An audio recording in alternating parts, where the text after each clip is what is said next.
Good evening, dearly departed, and welcome to another spine-tingling installment of Blood from a Stone.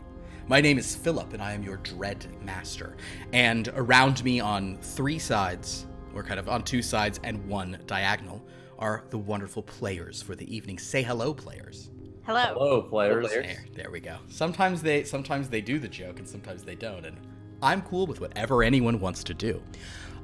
We have a very exciting show for you tonight. We'll get into it in a moment, but my wonderful players across many of our different games here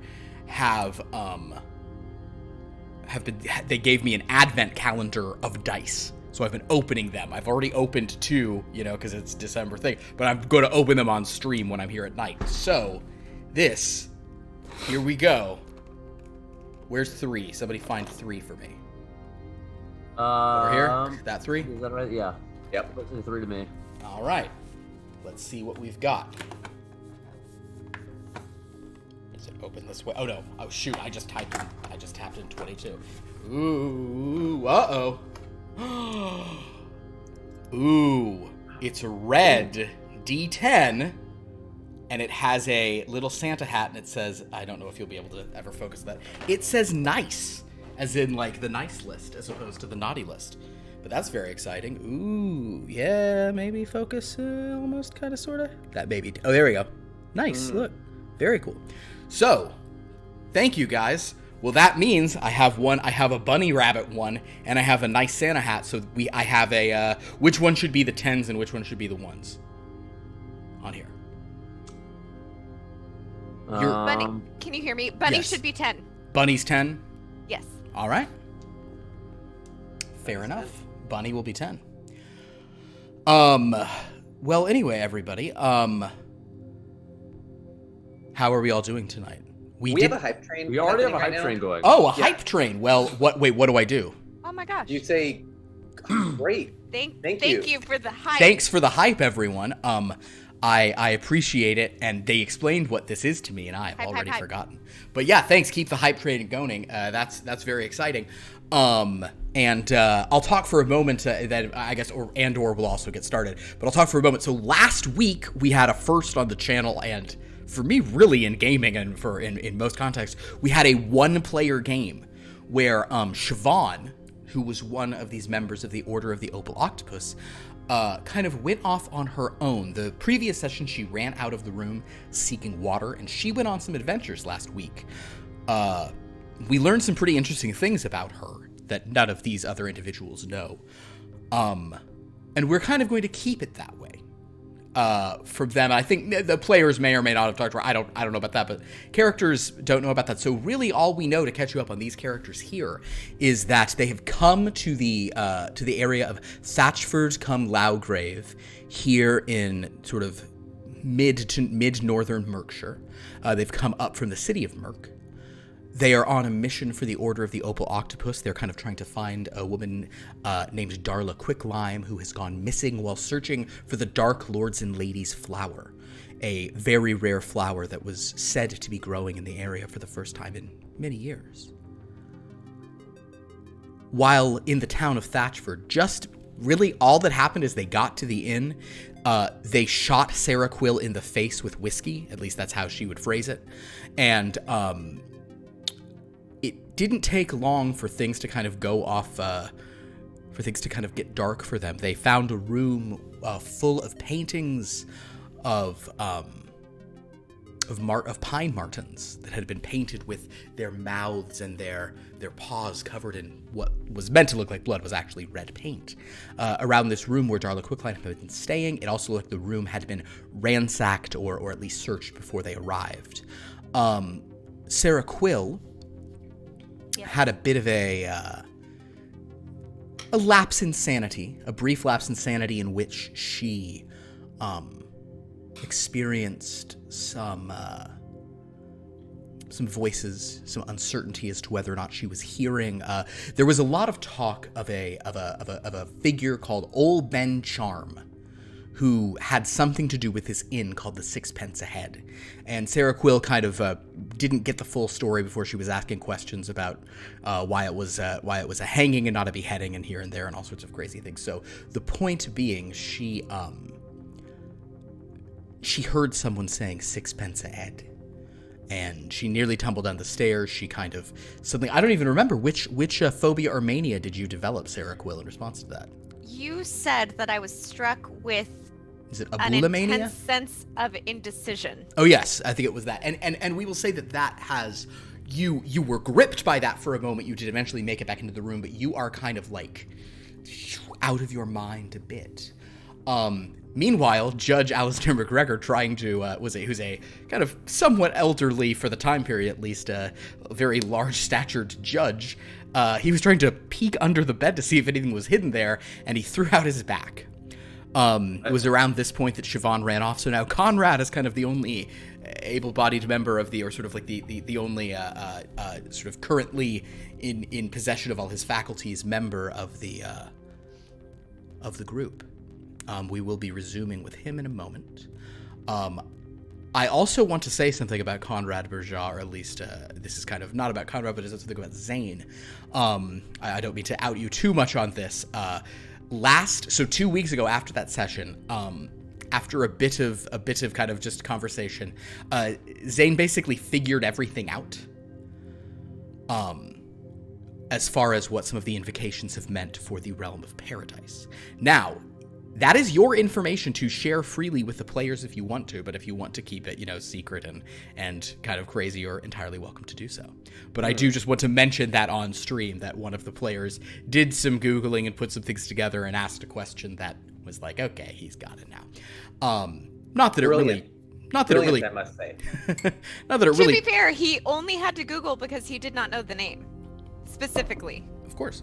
So, in any event, that is kind of where we begin. I don't think you knew that, actually, Dan. I don't think that had been made clear to you. Zane figured it out. He did some Googling. I mean, people may have already figured some Googling, but he put a bunch of stuff together in a pretty. I've been intentionally not paying attention the whole time, just in case just so I don't pick up on any information I shouldn't have. I can appreciate that, and I would say however you guys want to do it is totally fine. So. The dread clock stands at 4. It has not advanced since we've begun to tell the story of these individuals here in Merkshire. Will that change tonight? We shall see. So, how's the hype train going? Do I need to be like stalling for a hype train? No? Cool. All right, well then we'll get into it. We're on level 3 now. Oh, great. Hey guys, thank you so much. Well, in that case, we are going to begin with our invocation for the evening. Let's see if Lauren recognizes this one immediately. It is not the opening line, it's a later stanza, but... I stand amid the roar of a surf-tormented shore, and I hold within my hand grains of the golden sand. How few, yet how they creep through my fingers to the deep, while I weep.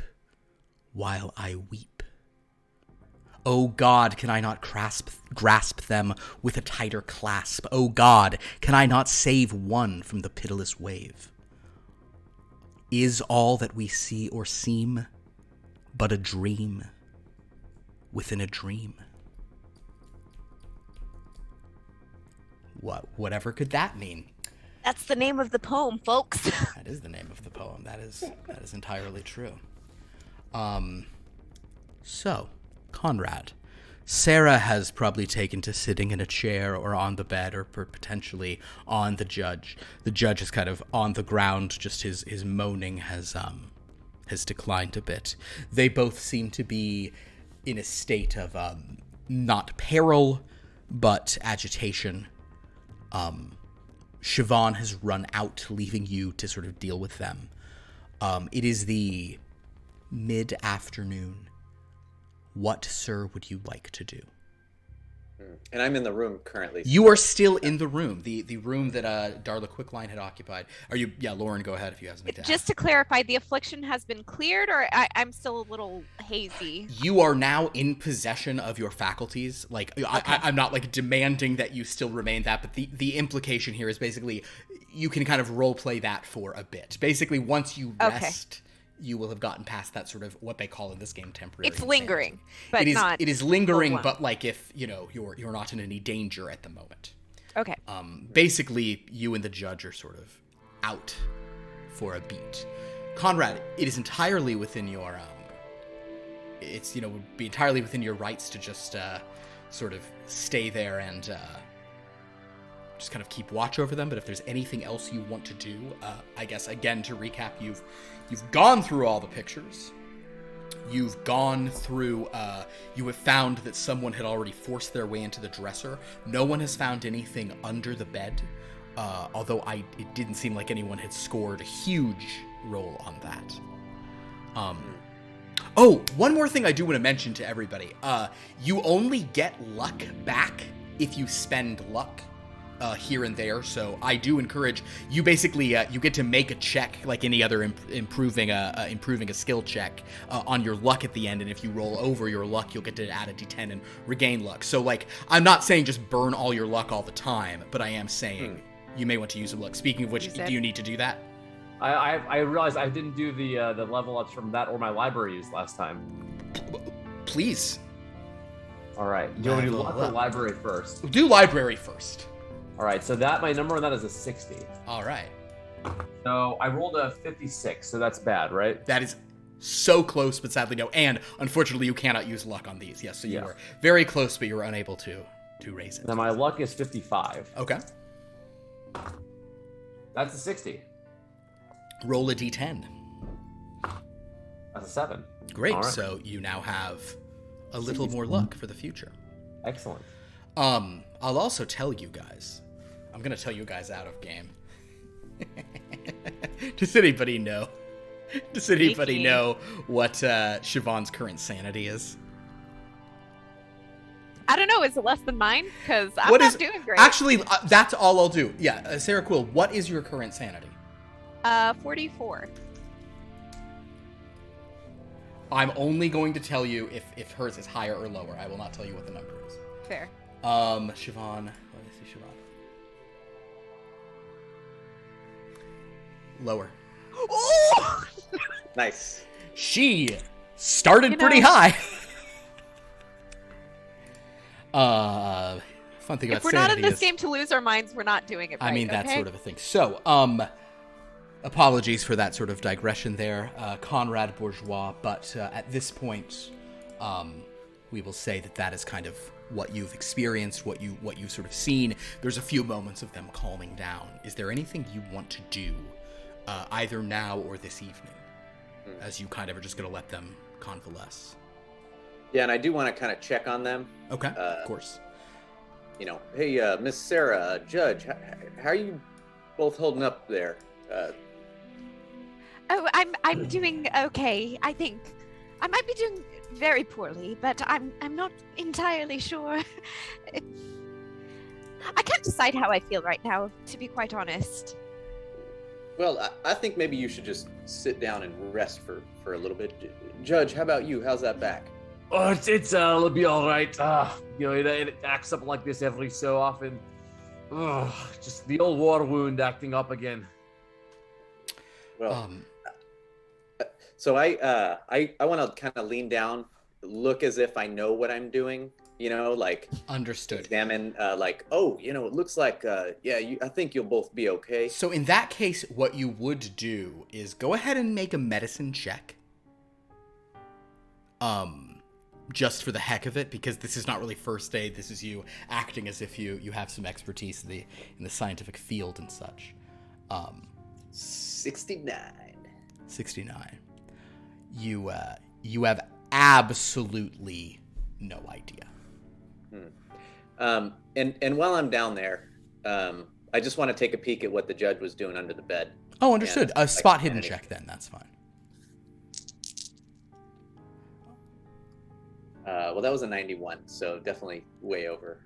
That is way over. Although that would not trigger. Also, you have a pretty good spot hidden, right? Yeah, I do. I have a 68. Now I believe the judge pushed that roll, and that's how he wound up hurting his back. Would you like to push this roll? Yeah. Go ahead. So basically, yes, I would. basically, end up on the you ground do the with it. exact same thing that the judge did. 11. In 11, what is your spot hidden?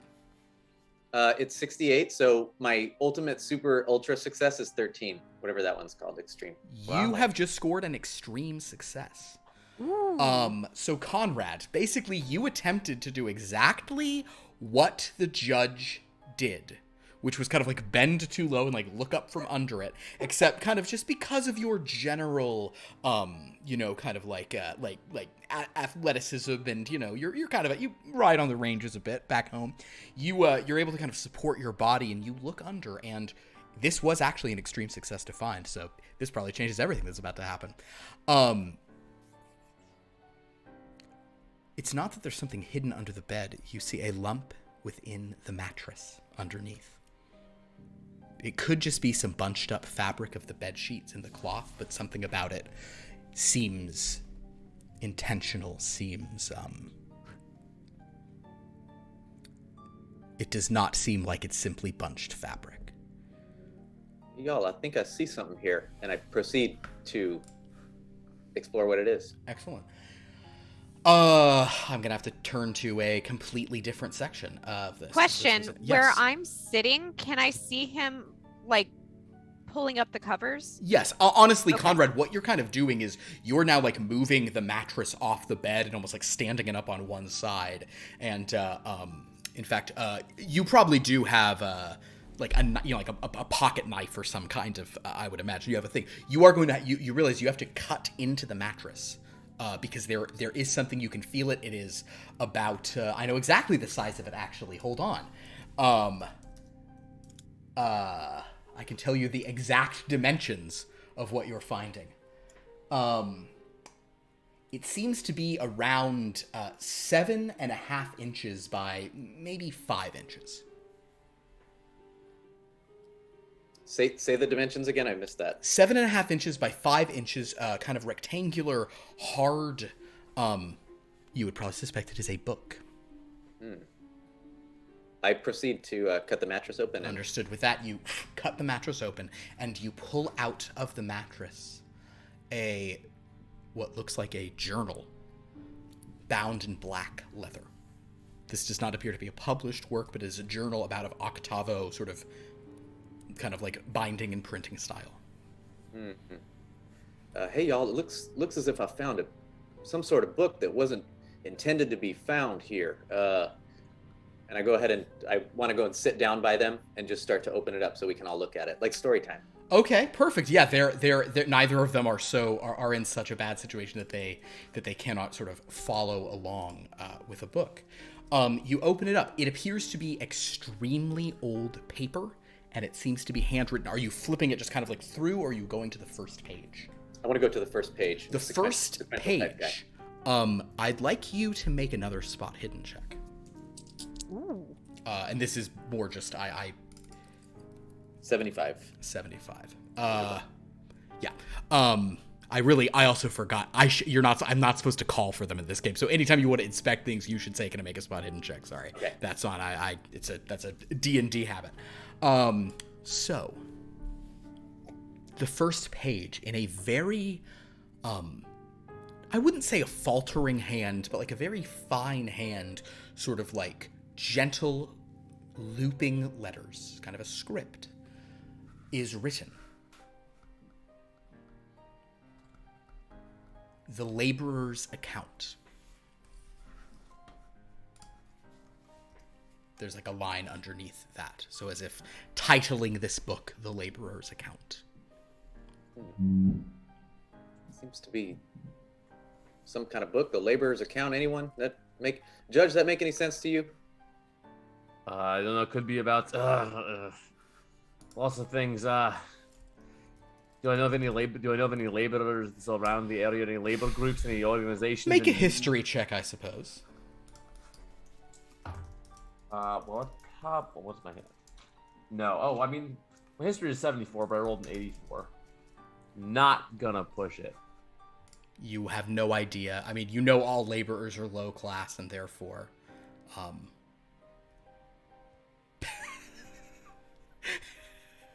who cares about them? Fuck them. So, with that, none of you are sure what this book might contain. I want to keep, seeing what I can glean while, scanning through, the first several pages. And Excellent. All right. The tome contains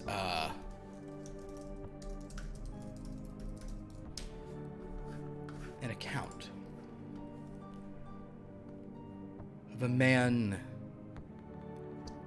who seems to be describing an offer he received for 6 pence to work a field.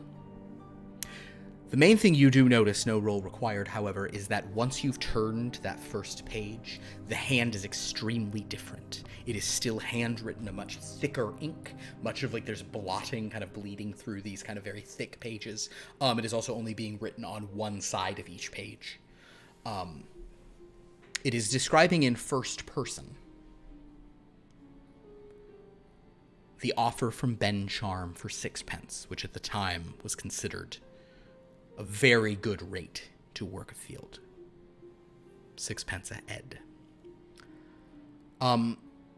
There's a lot of sort of idiomatic stuff that is probably not kind of within your parlance, various phrases you're not always sure what everything means, but as you kind of read it out to everyone, this narrator basically describes that he was deafened as a child. So he kind of was told this offer, but never heard it directly.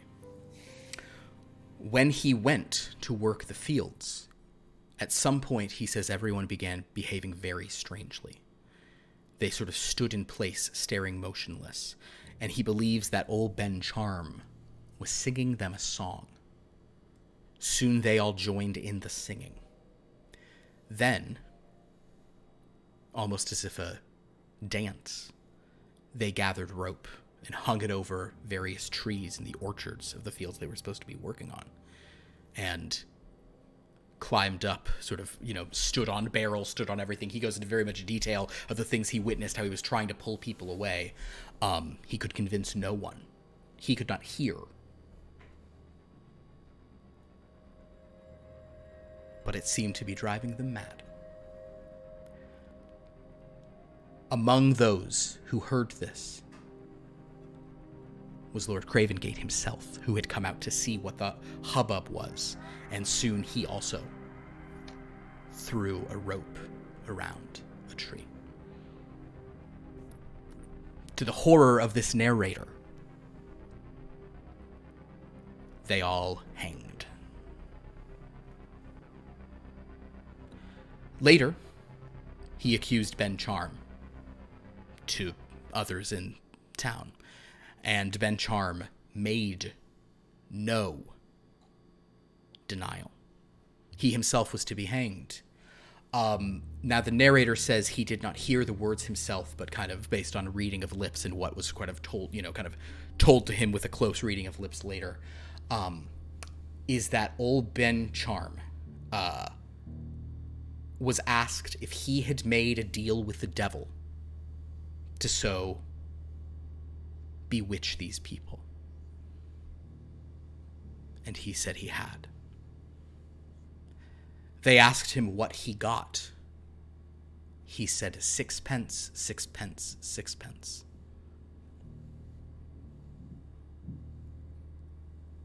At this point, the narrator kind of begins to say, "You will not believe what I say now." But when old Ben Charm was hanged subsequently, he struggled and strangled on the rope. But the moment before he died, he burst into coins. Coins totaling all that he had promised to those who came, and died on the ropes According to the narrator, the crowd then reached out and took those coins. He goes on for another 2 or 3 pages expressing that he didn't take the coins, they're bad luck, that no one will believe this tale. The people who were there, who took the coins, have denied it and said that Ben Charm was buried in a ditch and that he's just an old fool for spreading this story. The book then ends about halfway through the printing. It is not even completely, this journal is not even completely full. It's just kind of, several handwritten pages. That is kind of I'm just imagining that you've literally just kind of read aloud whatever you could make out of it to everyone. Holy smokes, y'all. That seems similar to what that old bartender was talking about. Sounds interesting. Yes, and I heard someone say 6 pence a head to me, though they weren't really there. When was this? What are you talking about? It was in the... I don't really know if I should be telling you this, but it was in the hall. I heard something say it, or at least I think I did, but I can't be sure. But I heard it. I think. You sure it's not just the whiskey talking, lass? I only had 1 shot to the face of whiskey. I don't think that should affect me too much. That was the first one you've ever had, right? Well, yes, but it's been how long has it been? At this point, perhaps an hour. It's been at least an hour. No, you could clearly drive a horse and carriage after an hour, says the law Exactly. from where I come from. And if you suppose that I was in some drunken stupor, then I wouldn't be able to communicate as well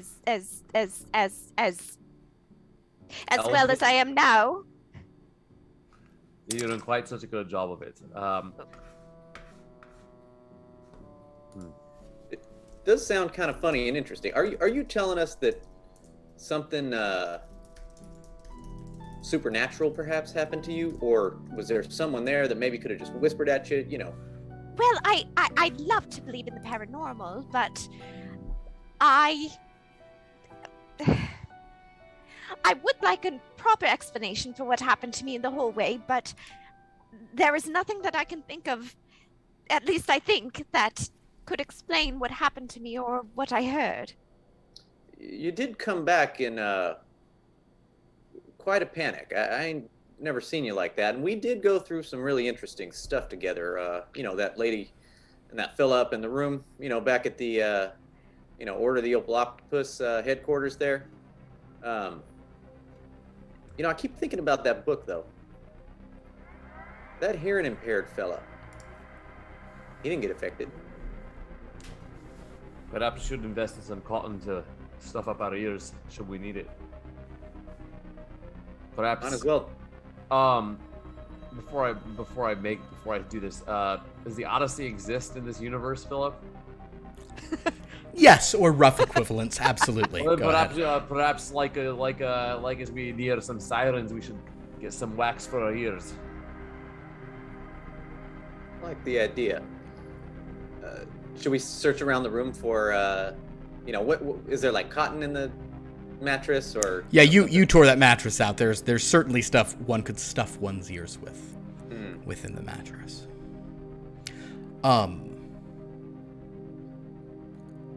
I would say you have kind of like read much of it out. There's the book still could undergo a close analysis, and I will go ahead and mention because it's Call of Cthulhu. You know that there's 2 chapters in the Keeper's Rulebook on books, on how books work in this game. So if anyone wants to attempt a more close analysis of this tome, they can do so.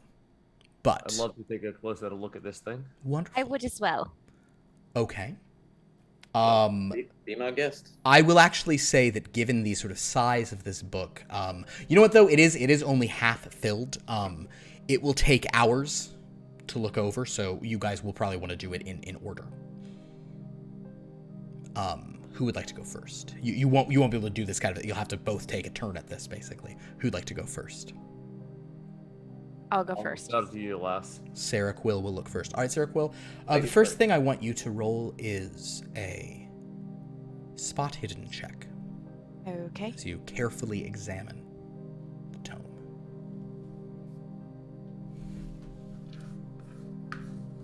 I should have had my dice ready. Okay. 59. And my spot hidden is 25. Then you see nothing interesting with the book. I see nothing interesting with the book. But you can go ahead and read through it. So, Sarah Quill, are you, do you have a special thing? Basically, do you have like a purple number in occult? Or like any, this is all just written in sort of English, so that's not, I do. Occult? Okay, so if you'd like Yes. to, you could read this kind of with your eye on the occult side of it. I would like to. Please do so. Okay. Nope, 94. And it's 35. You are very lucky that that's what you rolled, because a little higher and that would have been a critical failure. Well, If you're under a 50. So yes, you spend, Sarah will spend several hours going over the book. Are the rest of you kind of just like hanging out there watching, keeping an eye on this? Well, I can only recuperate right now. I'm quite immobilized. Understood. In that case, I will say that by the time Sarah finishes, Conrad, we can say that you arranged with them that you guys can simply stay in this room for the evening. So, Judge, you may just be doing the lay on a flat surface, kind of get the back in shape thing. Conrad, when you were downstairs, a note is actually handed to the barkeep who says, I think that's actually for you. For me? Well, thank you, sir. There is this is kind of after night has fallen. It's a few hours later. There is a note from from the heir to the sort of Craven Gate name, Ulysses, whom you met. He has basically written a note that he found Siobhan in the woods along with Polly, and he has brought them both to his house, and you are welcome to come there in the morning if you'd like. I walk back up to the room and give them the information. Yeah. Judge may even be halfway to out of consciousness and Sarah is still reading, but you've delivered the intel. I will say at this point, it is probably, Sarah, you are probably ready to sleep. Your mind has been quite disturbed by what you've heard. Conrad, is there anything else you would like to do for the evening? They're both basically falling asleep, kind of just like she's in a chair, the judge is on the ground. There's a bed you've cut into. Anything you'd like to do? I'm gonna put that cotton in my ears, and just in case, because I'm a little superstitious. Okay. And I'd like to. Is there anybody still down in the bar area? There were a couple people down there, actually. Yeah. I'd like to just go down there and see if there's any interesting characters that. So you have the cotton in your ears, and you're going down. Yeah. Okay. So you won't be able to hear anyone. Can I explore so we're upstairs, right? Yeah. I want to kind of look around the place, and then, my intention is to head down and see if there's any nightlife. There are several other rooms. They're all locked. Seems like maybe one of them is open, or one of them is occupied. The rest all just seem to be empty. If you kind of listen for a moment.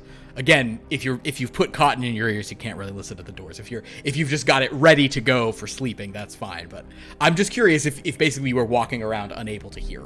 That may alter things in an interesting way. I'm an interesting guy. Okay, so you are stuffing your ears up, and you are just kind of trying to experience things almost the way that laborer from the story did. Mm-hmm. In that case, you have no idea which rooms have sounds coming from them or not. Well, you know what? Actually, I'm going to roll this first. Let's see how well you can even put cotton in your ears. You're pretty good with your hands and such. I'll let this be a mechanical check. I'll let this be like yeah, you can roll your mechanical thing for this to try to, plug yourself up.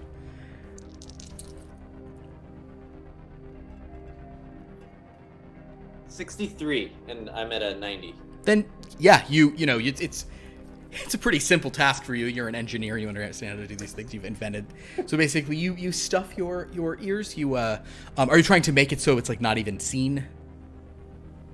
Yeah, I want to. Then yeah, you've got it kind of in there, and oh boy, God knows what you're gonna pull out later. But for now, you've successfully imperiled your eardrums, and you are able to go downstairs with everything being very muffled. You are not completely deafened, but you hear very little. You can like barely hear your own footsteps on the stairs. You go down. The innkeeper is there. The innkeeper's wife is also now behind the bar. They're serving. There are about 4 or 5 people at various tables, but there's a guy who's sitting at a table with like one other person.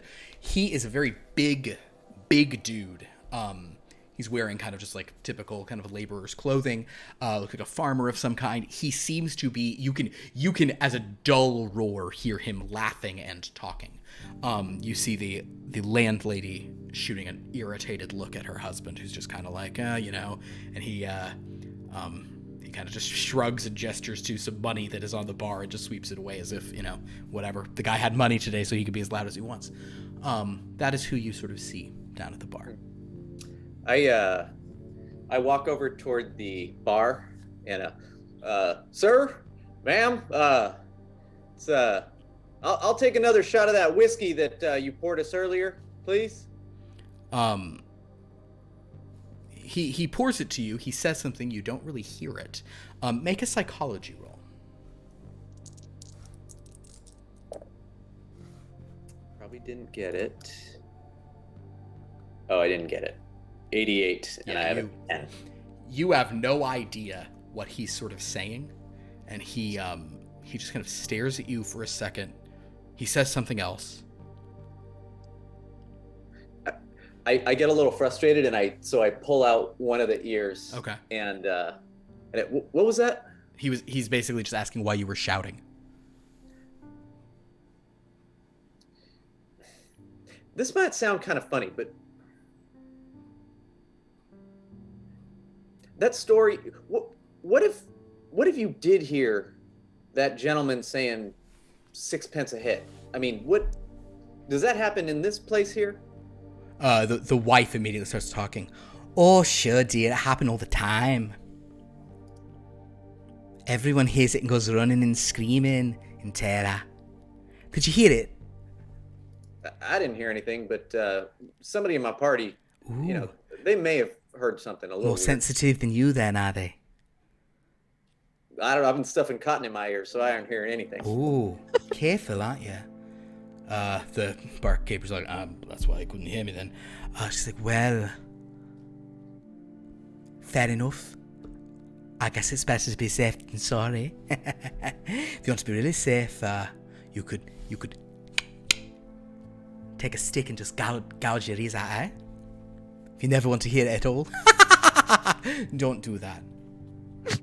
You got some sass, ma'am. Oh, look at that, a man who appreciates a good thing. The husband's just like, fuck it, you know, just grumples. You hear that guy shouting from behind you now, just like barely intelligible joke, and she kind of just goes, So, where you from, stranger? Somewhere, long way away. Very free type place. Rolling hills, wonderful mountains. Ooh, wow. Mountains majesty. Sounds so delicious. Well, you don't get out much, I can tell. Oh. Well, are you offering to take me out somewhere? Are you that forward? Ma'am, you're so who's that fella over there that's being quite boisterous? That's John Ola is. John all of his? Ol. John Ol? You've actually probably been in Merc long enough that you know she's saying Hull. She's saying his name is John Hull, but it does take a few repetitions of the elided consonant for you to be like, gotcha, John Hull. John Hull. You seem to not like that particular feller. Yeah. Well, he's a bit loud, isn't he? I'm just out here looking for interesting fellers, interesting things. We met that gaunt-looking guy earlier. We're maybe gonna go check out his house in a little bit. Oh, the little lord. You got any information on him? You're nosy, aren't you? Just a bit. Buy a few more drinks, spread your money around. Maybe the coins will get the information flowing a bit. Or make me a better offer. Excuse me? Ma'am? So proper. He's so forward 1 minute, so proper. You best be careful, Mr. Gorman. And her husband's like, oh, yeah. He just carries some stuff over to somewhere else. She just laughs. Anyway, don't. If you do hear any ghosts talking to you, don't. You best stay away from any rope. Duly noted. Do I have enough money to buy a round of drinks for everybody in the bar? Yeah, with your credit rating, you could do that without it kind of impacting your life. Sure. All right. Well, buy a round on me for all the nice folk here. Wonderful. She's like, oh, fancy man then. Hey, he's buying you around. And she, like, a couple of them kind of just, like, look at you. John Hall shuts up and just, like, looks at you and his eyes just narrow. Why is he doing that then? Oh, just a He friendly... stands up, just walks over to you. Hey, how do you do, friend? I was doing fine. What are you trying to pull?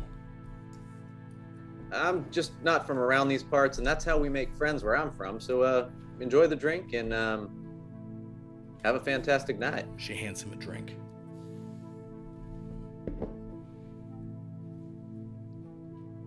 Conrad Bourgeois. Hold my hand out. He'll shake your hand, but he's giving you a real look. John Ull. John, nice to meet you, sir. You from around here? No. Did Marcus send you?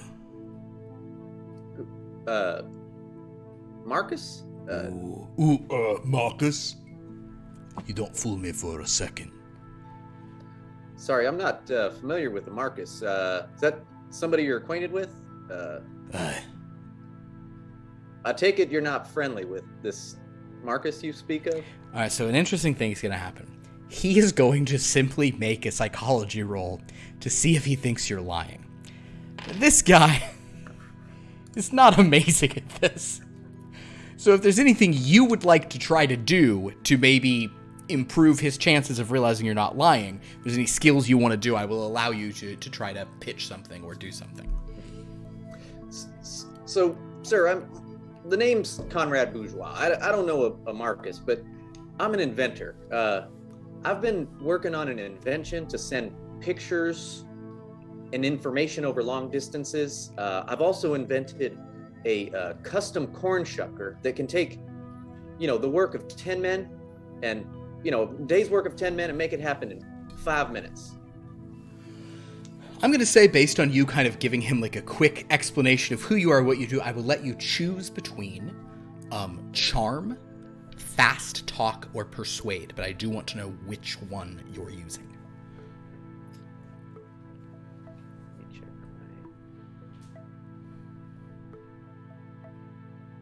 I will use charm. Give me a charm roll then. Good luck to me. Oh shit. I got a 20. No, I don't want to push it, but I think I might use luck. Excellent. Okay, so I did get a 29, but my thing is a 15. So if you want to use 14 points of luck, you absolutely can do that. Now, do not click the box because you haven't succeeded on it. If you use luck, you don't get to click the box. That's the rule of it. Also, if anybody else has succeeded on anything so far this day, I think, Conrad, you did a spot hidden earlier that you pushed, so you should click your spot hidden. But not this. But however, you successfully charmed this guy. And actually with that, he realizes, I'm starting to think you don't know Marcus. Oh, really? Yeah. Oh, well, I mean, I don't, but you two don't get along, do you? No. We don't. he's a bell end. Thank you for the drink. He just goes back over to his cronies. I lean over on the bar and then ask the barkeep, hey, who's this Marcus fella he's been talking about? Are you talking to the Mr. or Mrs. Gorman? Those are the two back there. Mrs. Mrs. do Gorman. Mrs. She'll say, fucked if I know. John Hall's not from around here. I think he had maybe a tough escape from wherever he was earlier. Sounds like you're maybe implying that prison break? Oh, I wasn't, but I am now. Interesting. How long has it been since I've been down here? This point maybe 10, 20 minutes. Okay. Not too long. I would like to go over and just sit down and talk to John Hull. Talk to John Hull a bit. All right, you've charmed John Hull, so he's not resistant. He's kind of, there's a guardedness there, but he's not. He no longer suspects you're somebody who Marcus sent, so he's fine to chat with you. Yeah. So what does bring you here then? We're looking for a flower. Okay. Oh, you're looking for a little puppy dog too. Well, it's not just a flower, but we're looking for a missing woman. Oh, I don't know anything about that. As I'm talking to this guy, do I get a sense that he could be of use in any way to our party? He's a big dude. You're kind of just generally sizing him up, I understand. Yeah, let's have that be... I think that also would be psychology, unless there's another thing you'd want to try. I don't think I have much. Yeah, I think that would probably be a psychology roll, as you're kind of kind of thinking if he has... unless you are purely wondering if he has the musculature, in which case I could have that be just like a general science.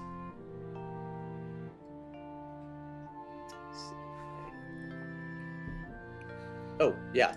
I'd like to see if, I'd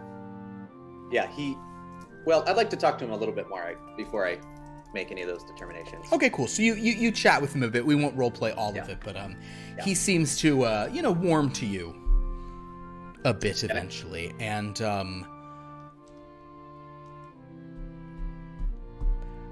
after a few minutes, you get the sense that he is a former sailor who's kind of come here to just sort of get away from individuals, probably this Marcus person, for example.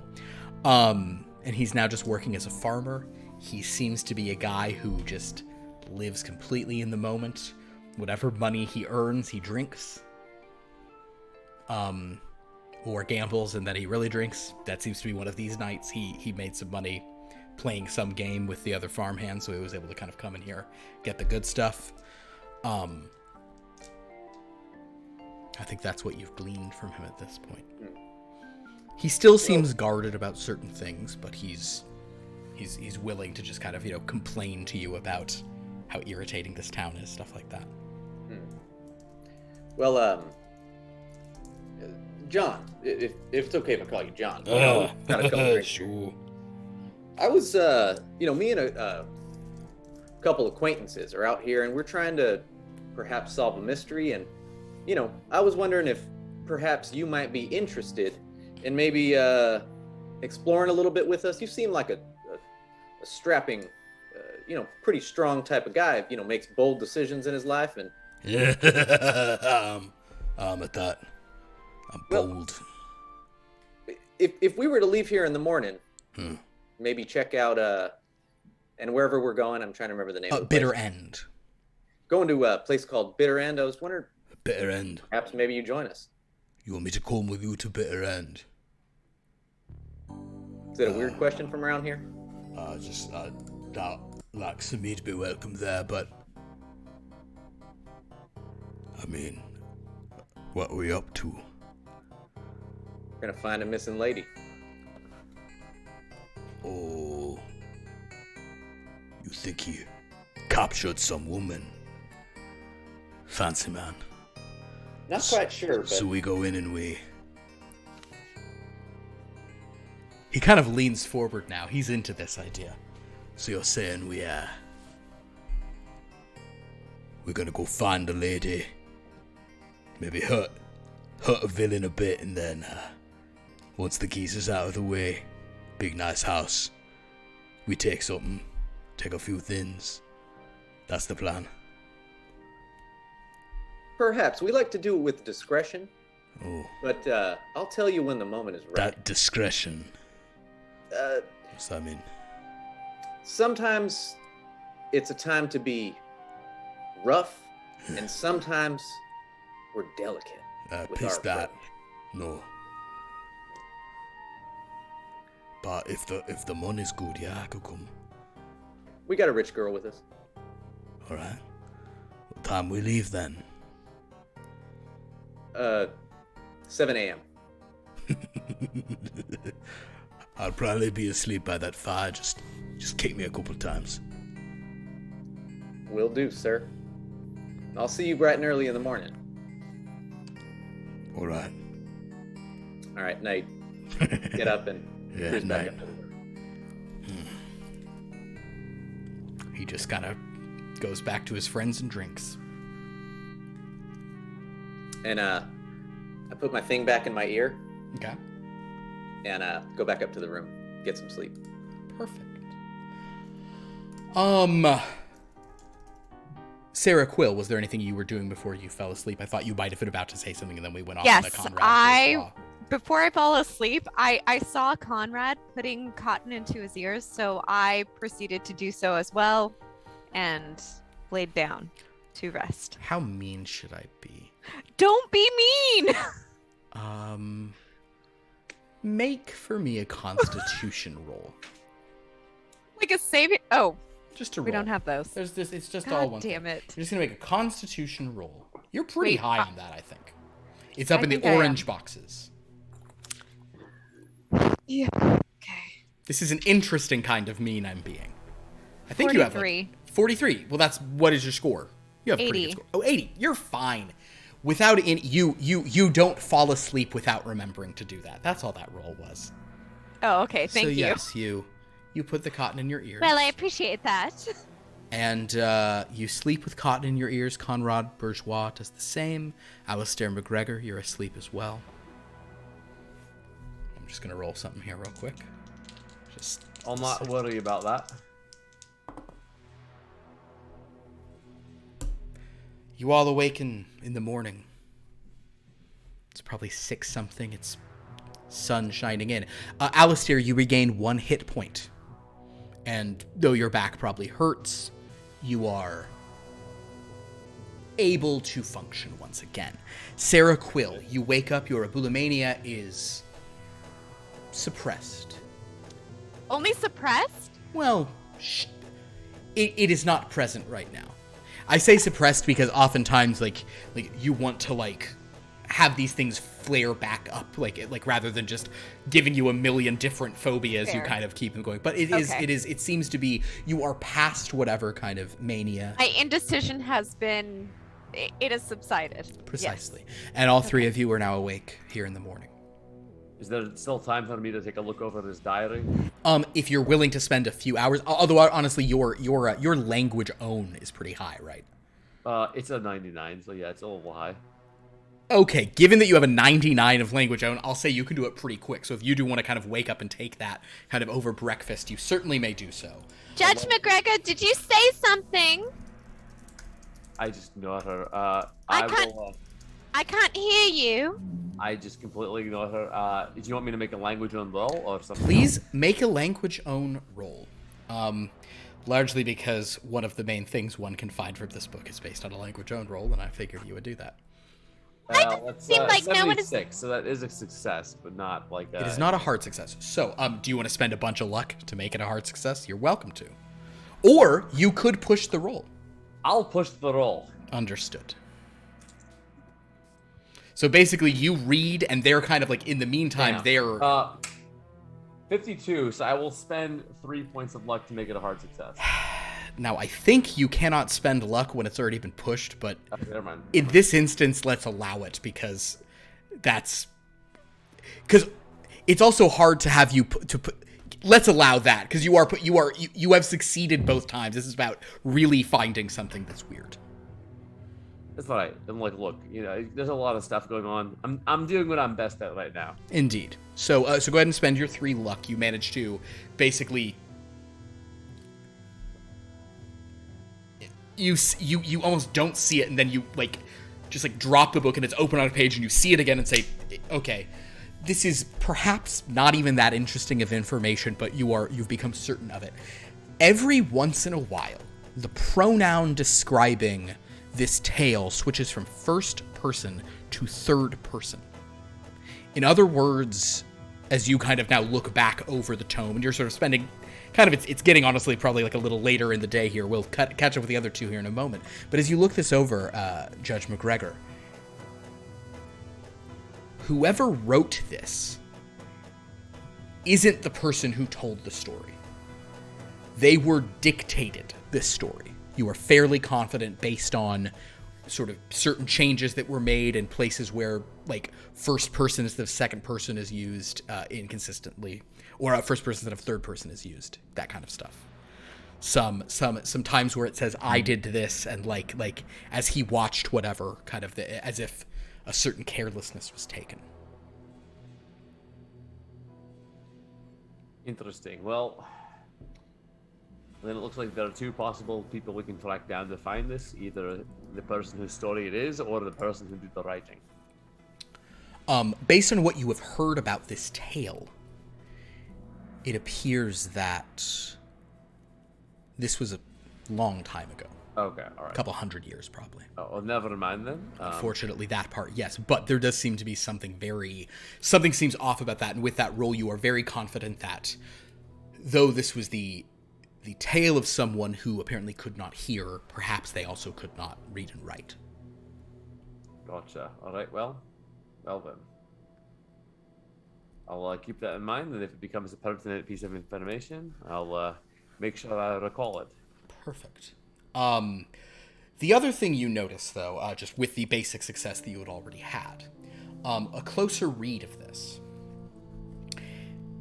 you are able to piece together a few words of the song that this person seems to have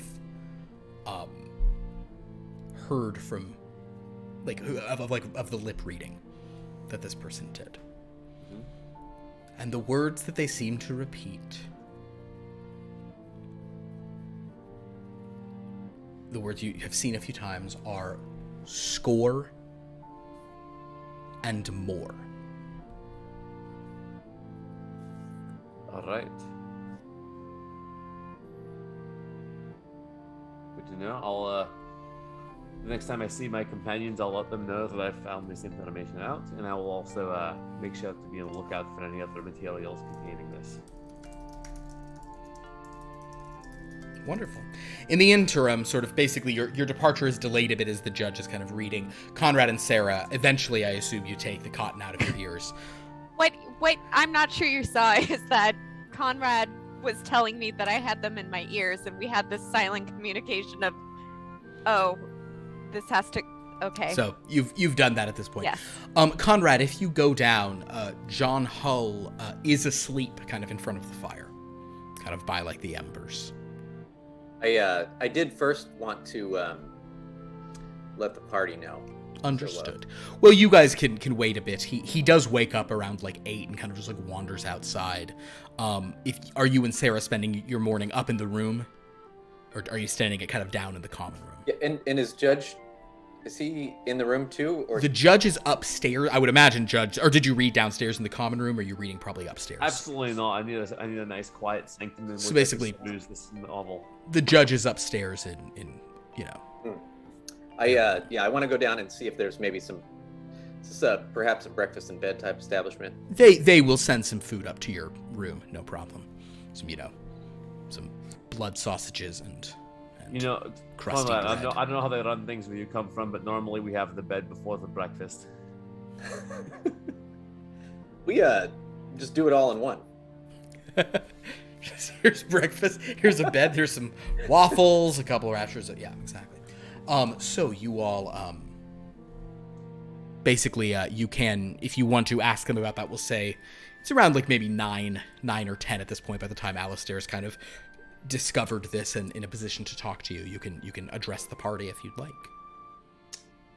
So, sounds like we had quite the night last night, but, while you two were incapacitated, I went downstairs and met a couple fellas, and I seem to have found somebody that might be useful on our journey. Quite a big, muscular type fellow. He, in case things get a little dicey, I think he might be able to help us out a little bit. Little nefarious, if you ask me. Say again, Miss Sarah. Does he seem nice? I was going to say, I love making friends. I've made so many friends on this trip. I would say, perhaps keep your distance a little bit. He's maybe had a nefarious past, if you ask me. Well, don't we have to travel in a carriage? Because if we're in a carriage, then I can't quite keep my distance from him, because we'll be in very close proximity.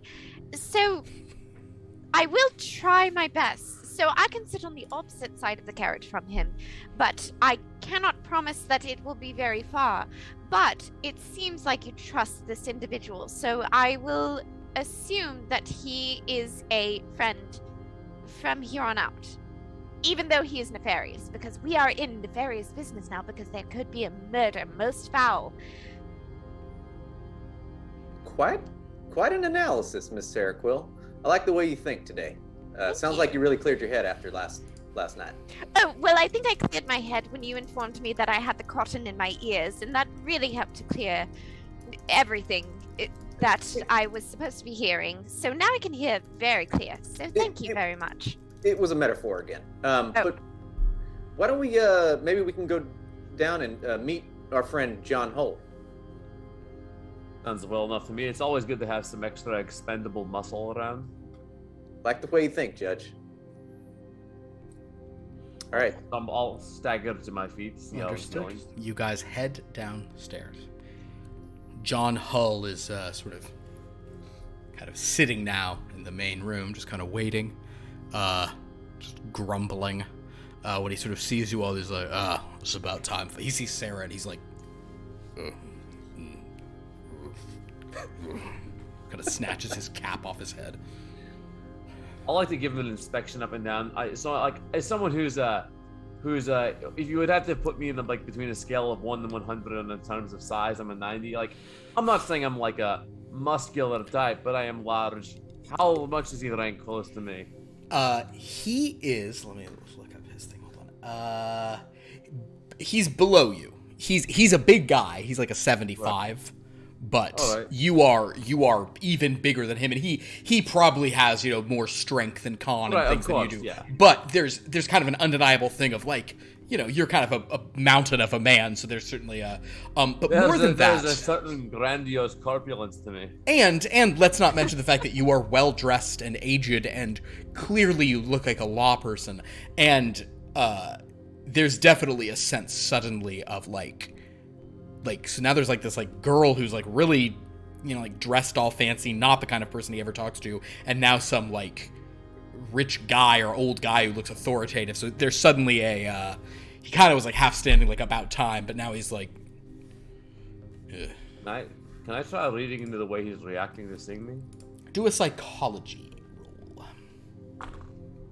No, that's an 88 and I have a 35.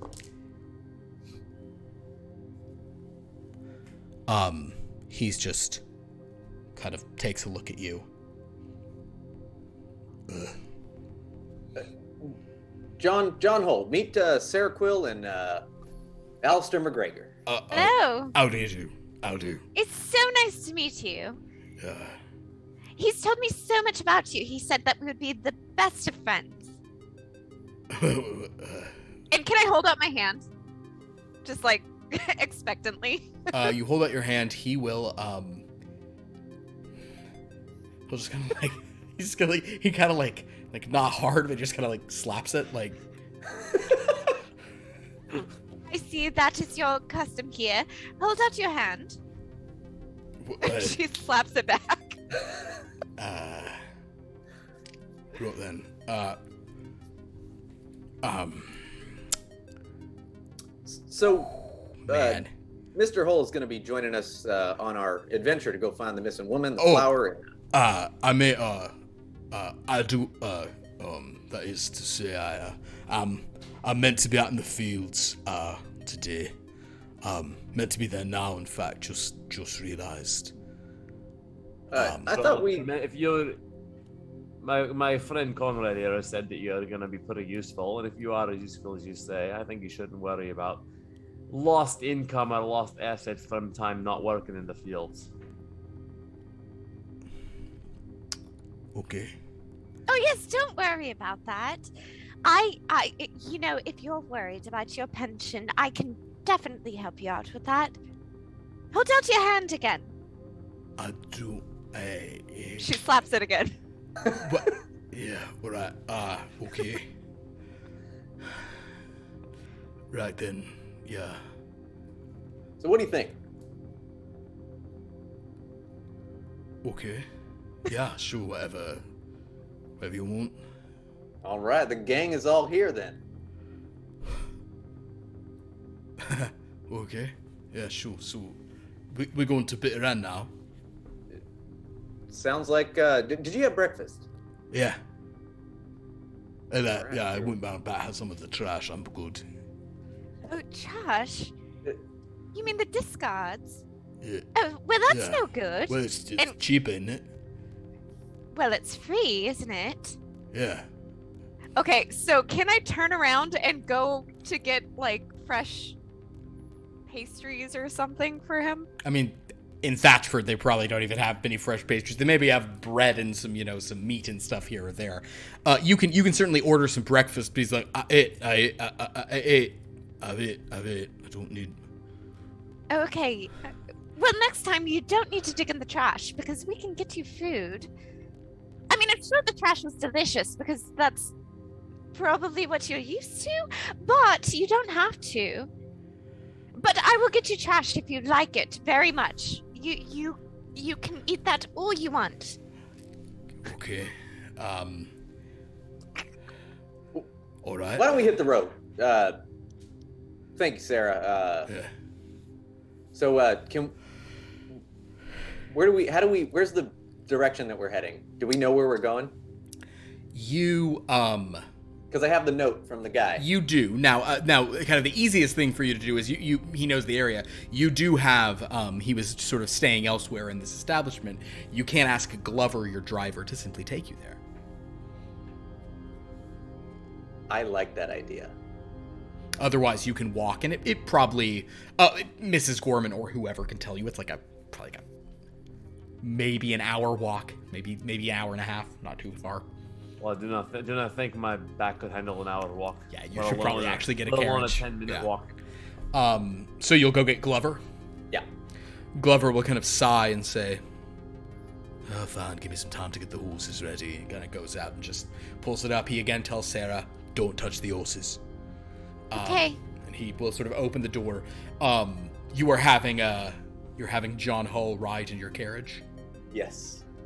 He instinctively tries to climb onto the back of it facing backwards, realizing this isn't like a farm wagon without that. He gets in with both John Hull and Judge McGregor in this thing, basically swapping out Siobhan for John Hull. This carriage is, you got a lowrider now here. You probably genuinely do want to catty corner the two of them just for balance purposes, but That was the plan. That was Sarah's plan. So you get him in there, and this guy is just kind of like, okay.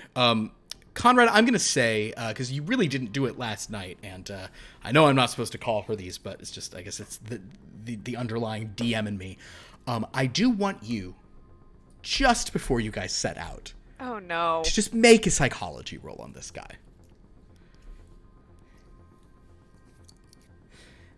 It's so low that I have no. Is it just 10? Jerry just have the baseline? Jinx. Okay. Don't jinx yourself. Here we go. Come on, let's get this. 35. Cool. We're good. In that case, you guys have a real good read on this guy. No worries. So, merrily you roll along in a carriage. That's a musical. That is a musical. In a carriage heading up towards Bitter End. By the time you arrive there, it's kind of all the shenanigans here. You probably get there, remember, you'd be 10, 11 a.m.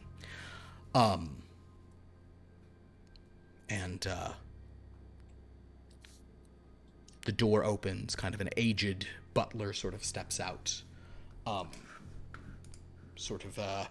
You seem to not be just completely unexpected. Butlers seem to be, ready for you. Welcome to Bitter End. Are you the friends of Miss Siobhan? We are, and we brought a +1. I hope that's all right. Very good. I will inform young Mr. Cravengate of your presence. You may all wait in here.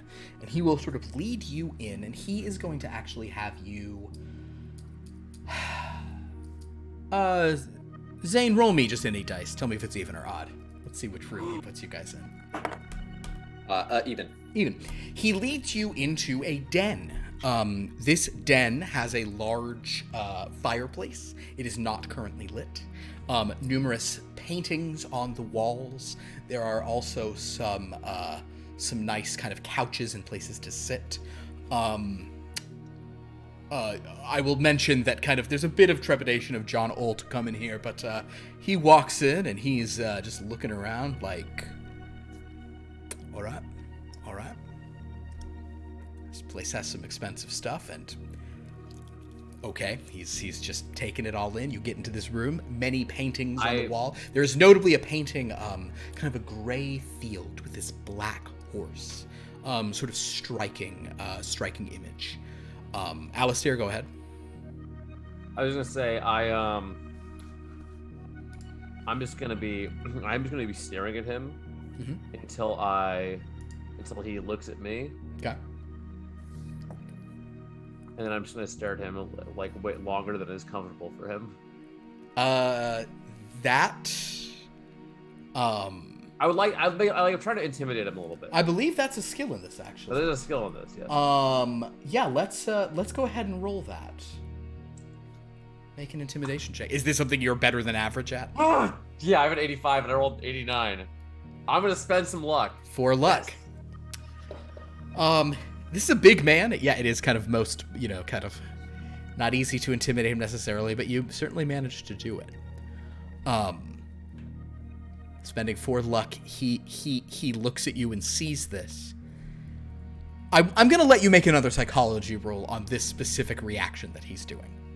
There's a 57. I don't know. You're not really sure what it is he reacts to, but he again is going to sort of say, kind of as you guys have been left in this room. This poor guy. He is getting pulled in so many directions. He goes, perhaps I really should go back to. He's like now not looking at the judge at all, or just kind of like I should go back to the fields. I should get a work day in. I'm sure. I think you might be needed soon. Well, I think we're here. We might as well just spend the day here. I mean, you've made a friend out of Sarah and myself. Yes. The judge over here he's just very particular.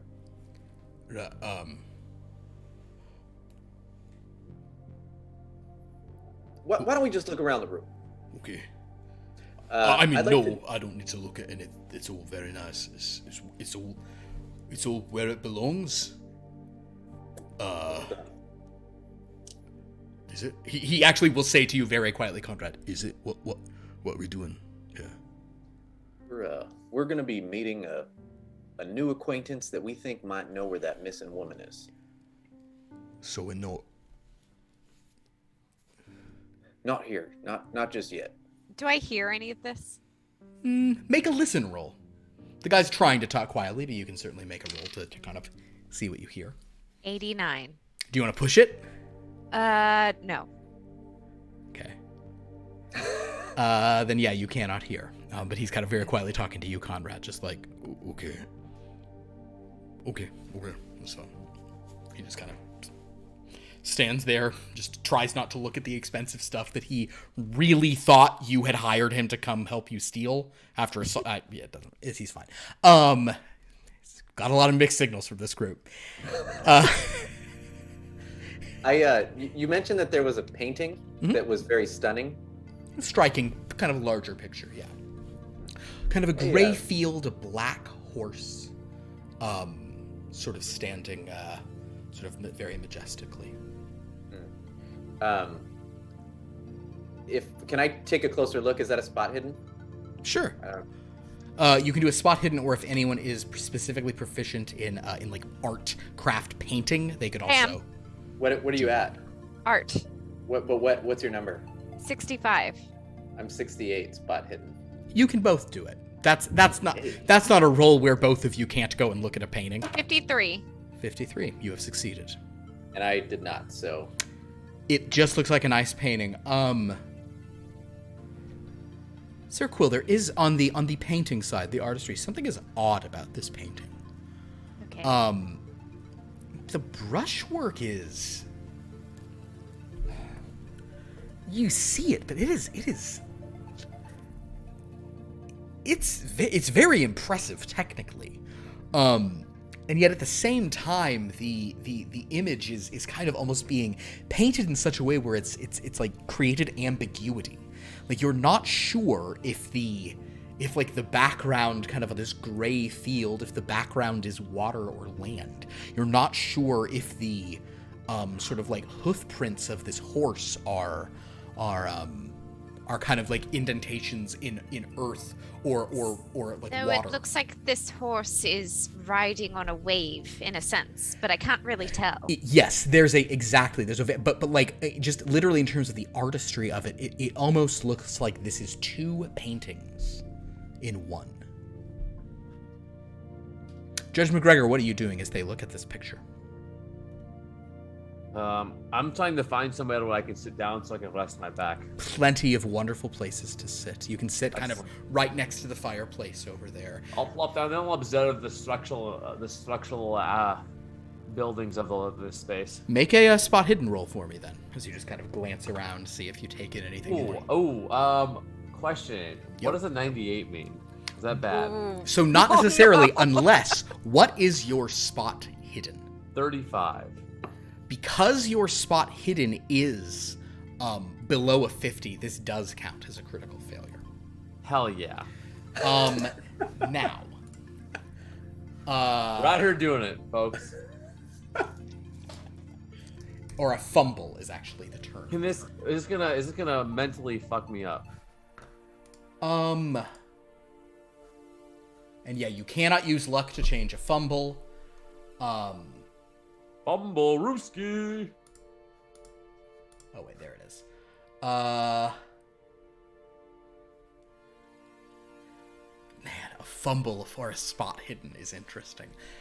Give me one moment to think on this. I've got it. Alistair, you look around up in the rafters and you swear that there is a murder hole up there. You're familiar with these from old buildings. There is basically a spot that someone can drop, whether it's boiling oil or can, fire down, or poisoned things or shoot arrows down, such as this. Basically, you are positive that there is a space up there in the rafters designed for killing. Interesting. And you are pretty sure that it is like aimed at you and you see movement within it. I'll stumble my feet and I'll move away from it. All Look right. out. Everyone look out. They all sort of look up. You see that up there? Right up there. I'll point to it. Look up. You kind of see a shadowy spot up on the ceiling. What is it? Just be careful. We may not be quite as welcome here as we think. And I'm going to try and kind of slide around the room, looking at it, maintaining eye contact. As you sort of do this, as you kind of are very confident of this, I am going to request a sanity roll. From everyone? Nope, just him. Oh, thank God. It's just kind of a general. So I parent. want to roll below or above my number? You want to roll below your number. All right. You probably have a pretty high sanity. I think you're not. Oh, well, I would have loved to roll this some other time. I rolled a 7.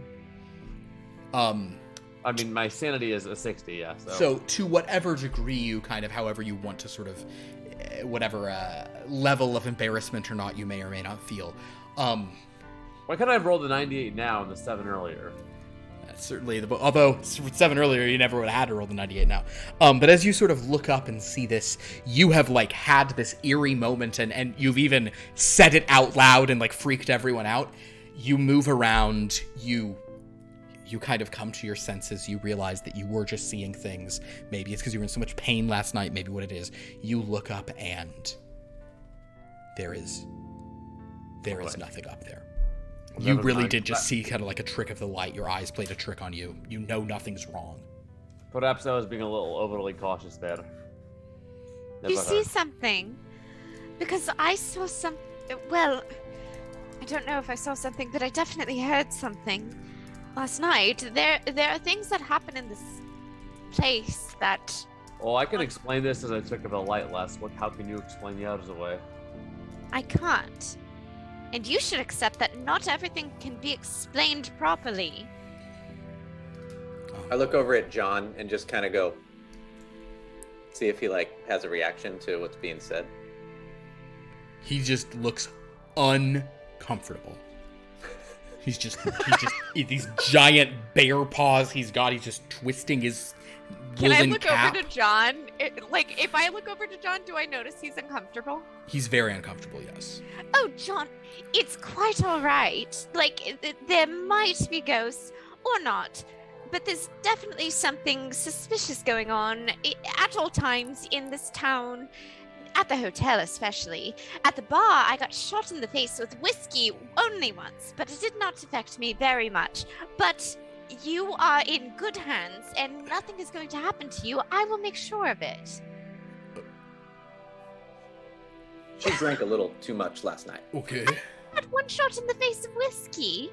Okay. That's fine. It's alright. Around this time, there is a knock on the door.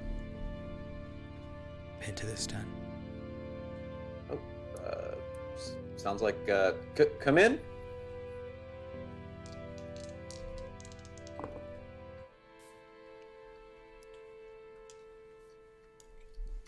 No response. I walk closer to the door that was being knocked on. Hello? After a moment, a voice says,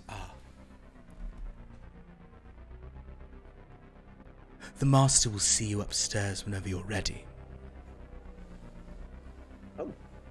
Oh, thank you. And Sarah will bow in the way that she The has door been is taught still to. closed. Oh, well, she will still bow Okay. in the way that she was taught to. It's even better. Well, Yang, it looks like might as well head up to go see the master. I'll stumble back up to my feet again and start heading that way. All right. You guys open the door after a moment. You're alone in the hallway. Kind of looking down the far edge of the house, you do see there is a door open, kind of leading out the back. You can't really see out of it, but you do hear some splashing.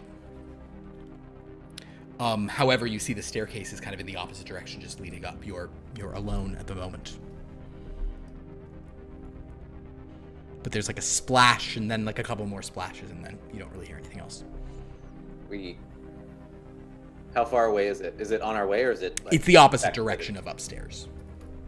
It's about 40, 50 feet away. You know, it's kind of like a long hallway. There seem to be some other, fine, like dining rooms and seating areas and such. But yeah, it seems the splashing is unequivocally, it doesn't sound nefarious. It's like very definitive. And there's like a door that seems to be leading out to the grounds that is open. Sounds like maybe somebody's using the washroom over there. Why don't we head up? John Old just kind of follows with you all. You guys go upstairs.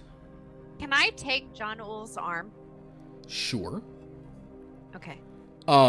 He seems tense. He does not seem too tense at your touch. And I will pat his hand and say, "Don't worry. I know it seems very scary, but we're professional ghost hunters. That's what you can call us." You notice he kind of turns and looks back at the judge to see what the judge is doing, and upon doing so, that makes him tense a bit. I guess I actually will ask, do you, generally speaking, Conrad and Sarah, do you refer to Alistair as Judge McGregor? Yes, but I feel like I only do it because of what I've learned. If not, I would definitely refer to him as Alistair, if that makes sense. Like, I do feel a sense of familiarity with him, but I know he probably likes people to call him Judge, right, or Your Honor. Oh, I certainly do. So in that case, poor John Oll has had his suspicions confirmed on numerous times and has heard Judge said countless times, and he is just like, God, he wishes he had. Oh boy, poor bastard. At this point, like every time he hears it, am I like reading into this at all? You are, but just no one has had the. Sure, let's do one more psychology roll. I mean, it's kind of obvious at this point, but sometimes the dice don't want people to know things. That's a 10, baby, which is a hard success. Ooh, a hard success. Ooh. You're not sure what it is. Honestly, actually, wait, you have no doubt of what it is. It's that you slept on your fucking terrible back on a hard floor last night because you're in so much pain. So you've kind of like seen through it, and you suddenly just realize that the odd, uncomfortable look that John Hull has had is what every guilty two-bit crook who's passed before your bench has looked like. This is just a shady character who probably misinterpreted what Conrad said. Actually, in fairness to John Hull, he did, but like understandably. And Sarah makes him like perhaps mildly uncomfortable. You are making he wants nothing more than to just get the fuck away from you. He whatever it is you guys are here for, the fact that it's like the fact that you're a judge, but this also might be dangerous and you don't want him to steal, like there's so many levels of him being uncomfortable. He is not a happy camper right now. And the fact that you intimidated him so much in that room that's like sent him into a tailspin here. So like as we get up, like before like as we're about to enter the room, I want to pull. Can I pull him aside before like we go in, but like after like Conrad and Sarah Quill have gone in? So you guys make it upstairs. You can kind of be preparing to pull him aside. You see that you're kind of like on a hallway. There are seems like there's a bunch of bedrooms up here. Most of the doors are actually open and there's kind of like sunlight streaming in. One of the bedroom doors is closed. It's about 2 doors down from the edge. At the end of this hallway, kind of in what you would suspect would be like the northwesterly area of the house, there is a staircase. And as you kind of get up here, or there's like a doorway that sort of seems to be leading up a staircase.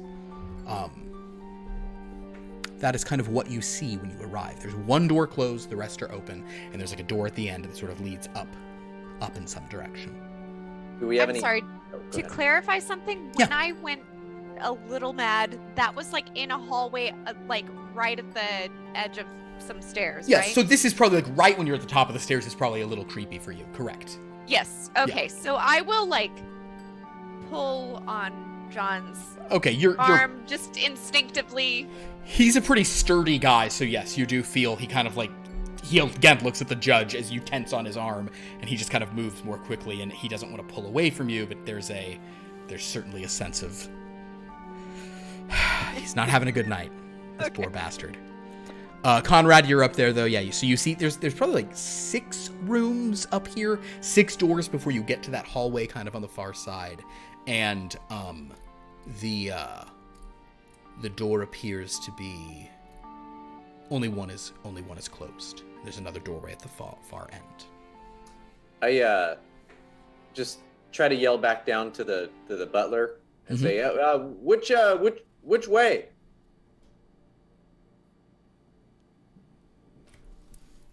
I should actually think about that. I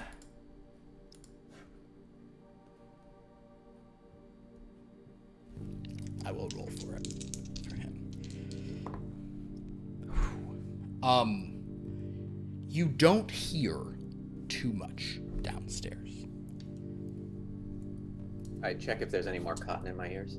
But as you sort of reach, things are like still like your voice hangs for a second. Why don't you make a listen check as you're sort of listening down, to see if anyone's heard you. Oh, 17 and mine's a 20. So. You do actually hear like some like tentative like footsteps are kind of moving like from some other hallway down there. However, before anyone even like kind of gets to the foot of the stairs looking down there in the foyer or wherever, you hear a door creaking behind you. And those of you sort of up there, you look, and that door at the end of the hallway, kind of leading up to another staircase, the door just open. Oh dear. Must be the way? Or... I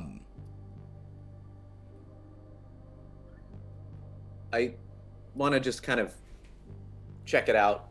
You want to walk to that door, basically? Yeah. You begin walking to that door. What is everyone else doing? Are you also walking down the hall? Or are you staying at the foot of the steps? Anything else? What is John doing? Because John is not driving anything. John is if you pull him, he'll go. If the judge looks at him, he'll just jump off the balcony rather than dealing with this uncomfortableness anymore. I will look at John and see that he's very big and strong. Yeah. And proceed forward toward the door following Conrad. Understood. You guys walk to the door. Alistair, what are you doing? Judge McGregor. Following behind. As soon as the wee lass will peel herself off of this young man, I'd like to have a word with him. You guys begin walking to this way. What is everyone's listen score of the 3 of you? 20. Anybody have a real high listen? I have an 80 listen.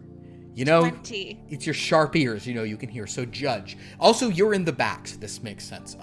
You guys make it about halfway down the hallway, kind of walking, Conrad kind of walking like, okay, weird. Sarah with a little bit of tentativeness. John Ull with tentativeness for a different reason. Alistair, you, however, hear from the foyer behind you the voice of that aged butler going, hello? Hello? Was someone calling? Conrad, the butler finally answered your question. Oh. To a man who's speaking, he's looking for you. Hey, Butler, I was, thank you. I was asking which way. If you kind of come up to the top of the stairs, you see the butler had, started to turn away looking for it, then sees you and goes, I assure you the master will be with you soon. You can continue waiting down in the den if you... Didn't you just tell us to come upstairs and go see the master was ready for us? I do not believe I did, sir, no. Can I try to charm him? Sure. You And guys are all say- sort of standing at the top of the staircase, basically. Yes, and I will say, well, it is true that we were told to come up here, so going back down would be, counterintuitive to what we had been told previously. So I'm just wondering if we may be able to proceed to be closer to the person that we're meeting. Make a charm roll. Perhaps. It is a 21. What is your charm? 49. Oh.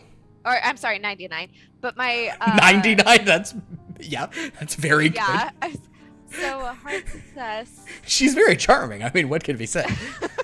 So, 49 is my blue number. Mm-hmm. Did you roll below all your numbers? I mean, Oh no, you had a 21. It's a 19 is your red number. That would mean extreme success. Yes. Now, if you want to, you can spend. Have you spent any luck today? No. You can throw 2 luck on this just for the heck of it and make this an Sure. extreme. You can be more charming than anyone has been. I will do that. All right. Is that 2d10s? No, you just removed. So go up to your luck box. Yes. Whatever score you have in luck, just take 2 off of it permanently. Oh, Or not permanently, because you can eventually get them back. But in any case, he perfect. he sort of smiles and says, "Oh, what? No, my dear. You are welcome. Of course. When the master's ready for you, I'll tell him you've gone upstairs. Of course. Oh, thank you so much. Thank you so much. Yes. Of course. It's just nice to have a lady's presence in the house again, if you don't mind me saying, Mom. Well, it was lovely to see you too. I want to capitalize on this and say, Okay. so tell us about this place. If it wasn't you hollering through the door there, maybe who could it have been? As you said, I want you to actually make a listen roll for me. This is kind of like a retroactive one, kind of a weird one, but you're kind of thinking back. 77 didn't hit it at all. You couldn't, they all these weird people sound the same, and there's all these different weird accent variations of their weird accent. You're not sure if it was this guy's voice through the door or not. But in any case, you sort of ask, what is it about this house, basically? Mm-hmm. Yes, very good. Bitter End was built centuries ago for the Cravengate family, and it has been in their family the whole time. It is the sort of area estate of sort of serving several villages, own much of the farmland for several miles in all directions. It is the pool out behind is called Bitter End. It is the end of Bitter Brook. It is Anyone drowned in the pool? Oh well, I'm sure you don't wish to hear about such things. No, I do. I'm Well- fascinated by death and the occult and ghosts. Well, and he's kind of like having this whole conversation, like kind of like calling up to all of you. He kind of says, he very slowly starts kind of coming up the stairs, talking slightly loud, kind of like talking quieter as he's closer. Yes, in fact, over much time, there have unfortunately been individuals who have perished in the waters, yes. But, it is regrettable, of course, whenever anyone course. drowns. And do any of them tend to stick around? Not this, no, I don't believe so, my dear. Nothing to worry about. He, Oh, I'm not worried. Good. Please don't worry. Yes, Well, Butler, what's in this room right here? I just heard somebody in there. And I point toward the door that was just creaking. he walks up and kind of gasps when he sees that the door is open at the far end of the hall. Oh, that was quite a reaction from you, sir. Forgive me. He kind of walks over, kind of to it, pauses for a second. He opens the closed door and looks into it. And very quietly closes that. Are you trying to look around his shoulder? Yeah. Conrad, make a spot hidden check. 12. 12. That is a extreme success. Wonderful. And In extreme success. in that room, you do see a familiar form of Siobhan, who seems to be asleep in that bed. Oh! And he kind of is, and he's not doing it like surreptitiously. He just he was saw that door's open. He looked in the one closed door along the way. Did you say a familiar, like a ghost familiar, or like a familiar, like I know the Sorry, person? Siobhan, Liv's character Siobhan is asleep in the room. I just didn't know if she was ghost form. No, she's just in there. He sees that she's asleep in there and kind of immediately closes it. I also will mention, I actually did not describe this to you guys earlier. This is like a Tudor mansion, is kind of the way this house looked. So he'll talk about the sort of that style architecture, kind of wood beam exposed, it's all that stuff. But then you asked about ghosts, and he had to come upstairs. But she's in there, yes. But he's like, and he kind of just, and then he starts walking to the door at the far end. He's a bit aged, but he makes it there pretty quickly. And he looks up, and then he looks very carefully at the lock on the outside and kind of swings the door open at the inside. He twists both handles. They don't seem to be turning. Yes. Why don't we retire back downstairs to the den? I'm sure we'll be more comfortable there. Wait, did I see Siobhan? I will say, based on you not asking for a spot hidden at the time, you just weren't physically in a place to have seen into the room. Conrad is the only one who saw her, based on him saying it in the moment, and that's kind of where he already closed the door and the guy's just moved on. I am behind him, and I am doing this to everyone, going. And I don't know what it means, but I am doing this back. Are you all? Let us. Perhaps I can bring you some refreshments downstairs. In the den. This is a wing of the house that we actually thought we had lost the key for. So, Sir, I need you to level with me. Yes, of course. What is in that room? Upstairs? Ooh. The one you just closed. So, and I feel like I may have, there may be a misinterpretation. So basically, there's a hallway with 6 doors. One of those doors was closed. At the far end, there's another closed door that leads up to a staircase. That's the door that creaked open. When he saw that door was open, he looked into one of like the normal bedrooms in the hallway, noticing Siobhan was there okay, and he closed the door like it wasn't a problem. And now he's inspecting this door at the far end. Oh, so what I saw, I am confronting him and saying, what's in that room? Oh. And I want to see if he's honest with us. Oh, yes, that is, I believe that is your acquaintance, Miss Siobhan. She is still resting after last night's dramatic events of last evening. Oh, well, that's exactly who I saw in there. It's who I thought I saw. Dramatic events. Can you explain that? Yes, she unfortunately. Yes, you hear this. He's not. He's like, yes. She did unfortunately. After dinner, she and Miss Polly, somehow, Miss Siobhan fell into the water for a while, but she's perfectly fine and is still recuperating. Well, I know her, and I want to run to the door. Okay. And try to open it. It's unlocked. And I will go and run to Siobhan's side. Okay. And by reaching... That was too easy, I hate it! No, but I mean, it's where she's been. No one asked about her when you guys got here. By reaching Siobhan, that is actually where we will end tonight's session. Just because... Wow. Just because she's fine. She seems to be... She's just asleep. She seemed like she's very tired. Well, can I take this opportunity to... Yeah. As Sarah Quill runs away from John to just tell him something quietly. Fucking it, what do you tell him? I just like to say, I do not give a flying fuck what your past contains, but we will be requiring your services now. Make another intimidate check. Or roll.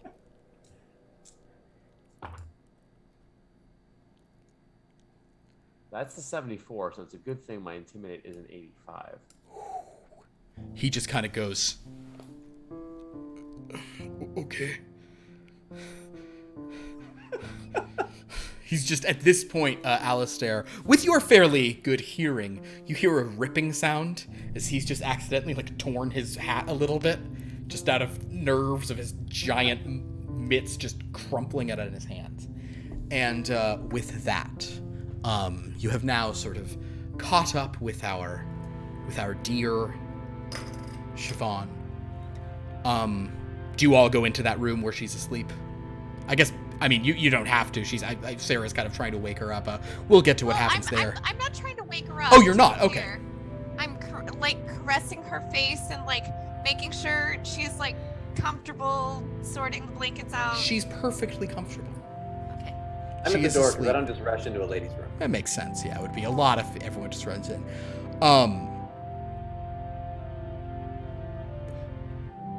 We'll end there in that case. Although, Judge, with your good hearing, as everyone is gathered there at the door, you've said this to John. He sort of shivered. You hear him do this.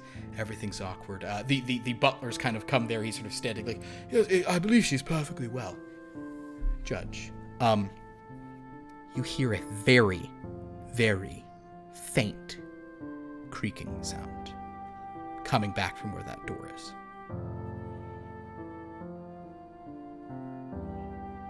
If you look over. Oh, I will look over. You see that the door is being pulled closed. And go ahead and roll a spot hidden. Go ahead and just roll one as you kind of glance back in this last moment. 12, which is a hard success for me. A hard success is going to get you something here, sir. A success just meant you see there is a figure behind the door pulling it. But with a hard success, you see just before the door closes a man dressed in standard livery, a footman. Oddly, it's a footman you have seen before. One who let you into a room back in Merc. And he locks eyes with you on your hard success. And just kind of goes as the door closes on him. Gives you a very good sir nod. The door clicks closed back there. All right, then. Wow. That was Damn. good. Nice roll. I'm stressed and invigorated and all sorts of things at the same time right now.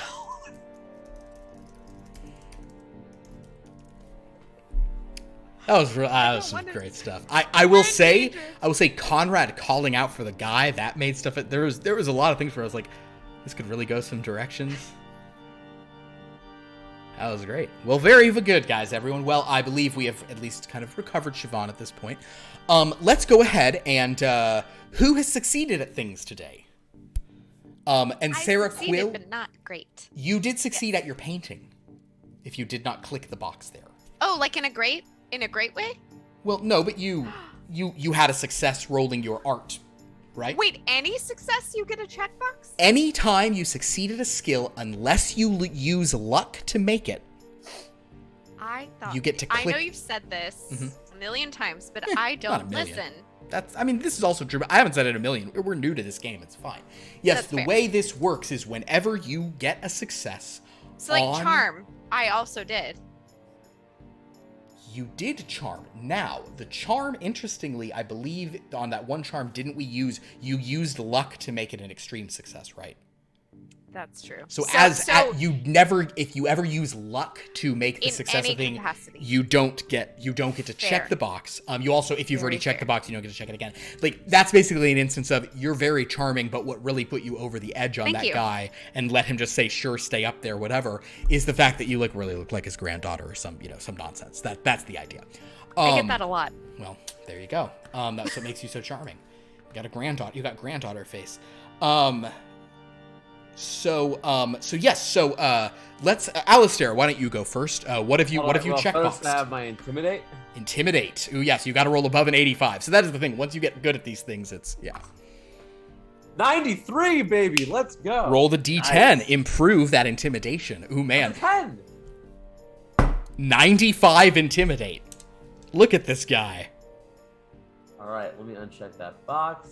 He is That's so scary. All right, what's next? Psychology. Psychology. 35. Roll that sweet psychology. 38. Barely made it. What was it, like 35? 35, yeah. Perfect. All right, I roll a d10. 1. Cool. Great. Going up Great. 36. Hey, every little bit helps. What's next? Tell me. Last one is Spot and Hidden, which was also at a 35. Beautiful. 46. This is great. And for those who are sort of watching, this is this process where in this game, you always want to roll under your target number so you can improve things, with the sole exception of at the end when you're trying to, or so you can, so basically to succeed, you roll below, but then to improve is the only time right now when you roll higher. Also, please roll your luck. Do I get to roll it? Didn't you use luck? Oh, if I use it, I get to roll it? That's kind of my rule for it, yeah. Okay, cool, great. 31, my luck's 55, so no go. Yeah, it's a no-go. Darn. Sad. It is a thing because I always then get confused. I'm like, that's a luck success. Oh, right, it's a failure to improve. Yeah. Conrad, what have you checked today? I know I did Spot Hidden. Go for a Spot Hidden. Oh, awesome. So I rolled. Am I supposed to roll above it? This above case, so you want to roll above. Sadly, yes. It's it really messes with the brain at the end here. What else we got? And then I think it was science that I did, but I don't remember even what it was, and I don't even want to guess on it. So I think you might have done a mechanical repair in there that succeeded. Yes, he did. Yeah. For, to put for the ears. cotton in your ears. Oh, that's right. That's what it was. So okay, go ahead and do one of those. Yeah. Okay, so I'll do. And this is probably high because you probably have like a 90 something at that, right? I have a 90. Oh, I just got an 89. Oh, that's sad. And then that's a different kind of edging. That was man. Been edged tonight. An edge and then over luck. here. Luck. Go ahead and roll your luck. So is it the same premise? It's the same premise. So you have to roll above your current luck score, which is what? It's 71, and I just rolled a 51. So it's sadly you do not improve your luck. All right, next up, Sarah. Let's do your luck first. I think you have like a 63. Yes. Do it. 81. You have done it. Roll a d10. Oh. This is it's hard to keep track of. This is where you want to go high. A 1. Well, your luck is now a 64. Congratulations. Well, you spent 2 points and got 1 back. It's not a bad thing. You know, now, net, not too bad. So your charm yes. does not you don't get to improve that because sadly you did use. Although did you make another charm check at any point? Wait, yes. I did. To the guy at the door to stay upstairs. I did, and I succeeded. But that's where you used luck. Because No. you made it that's where you made it an extreme success. No, the first one I did. The second one to stay upstairs. Perfect. Then you get to count that one. So roll to improve your luck. You have a 99. It's almost impossible to improve, but 39. 39. Yeah, you don't improve it. You're well below. But actually for that, because you can't, basically you only improve that one if you roll a 96 or higher. Fair. And then let's go ahead and for your last one, roll your painting. Okay. So you got to roll above a 65 here. 95. You do it. Roll a 10. Roll a d10 and add the number. I just clicked over to our chat. There you go. So you're up to 7. Yeah, I just clicked over to our chat. I see people asking about luck. Yeah, it's basically what Book and Dagger is saying. It's a the main way they use it in today's game just didn't really call for it. Luck is a oftentimes if you know how in D&D there'll be a thing where you ask the DM like is there like a rock I can pick up and hit the guy with, or is there a place to hide? You ask questions like that. Luck is a thing in this game where rather than the DM saying, make a perception check, make an investigation check, the keeper in this game says, make a luck roll, and if you roll below your luck score, there happens to be a crate you can hide behind. Or yes, there happens to be a conveniently placed mallet you can smack someone with. That's kind of the way it works. But you also can spend it to improve certain skills, and you then reduce it permanently, which makes it harder to roll under it in the future. It's kind of a fun, multi-use thing, and you are able to sort of get it back. So your luck score is actually determined completely by luck at the beginning. It is 3d6 times 5, and then over the course of the game, it can go much higher or lower. So that's the deal with that. Guys, great session tonight. A lot of very fun and interesting, creepy things. Go ahead, Conrad. I think we should start with giving shout out to, like, there were so many subs tonight. Oh, It was pretty awesome. We had, Salty Leia Solo subbed for like 8 months. Like, that was a big deal. wow. Thank you so much. much. That's so nice Yeah. of you. Goodness. Minnesota Twins 2421 real gifted one. a bunch of subs. ZM345 gifted a bunch of subs. The Aw. Dr. Nick subbed. Dr. Nick Oh came my gosh, right guys. live. Thank you so nice. much. And then Liv was popping on and she was gifting subs. So Oh, that's it was so like, nice. Oh it my was gosh. going off tonight. That's incredibly nice. Love Thank you my so life. much. That's fantastic. We appreciate everyone being here. I hope you're enjoying this kind of crazy game we play on these Fridays. It's it's kind of this like weird sort of mosaic of different stories, but it's all kind of, I know what it all means, and it's all totally on point. Oh man, this was great. Salty Leah just said she was for 2 months. Thank you so much. That's still Thank you. That's Book so and amazing. much to us. And Dagger. whoever was after was 8 months. It was Oh, Book we and didn't- Dagger. That's Was it? Oh, so look, kind. I missed that. That's so What? kind. Thank you. My goodness. Oh my God. Thank you to I try to everyone. write them down quickly I as we really go. appreciate you doing that. Also, that's such a nice thing for Okay, you I'll to do. throw I him a appreciate heal on our that. D&D game on Sunday night or We something. should do that. That is very kind. Yeah, thanks guys for checking this stuff out. Thanks, We're really everyone. I have so much fun doing this this horror game. I appreciate kind of this. I'm gonna ask the players. I'll just ask this totally on stream. How do you guys liking Call of Cthulhu? What do you think of it? I love it. I really like it. I like staying alive for more than 2 sessions. Yeah, and I mean, look, in a Call of Cthulhu game, it's very easy to die frequently, but it also, well, because you have so few hit points, but like there's something very fun about just like slowly just, taking them all out. Speaking Mean of which, DM.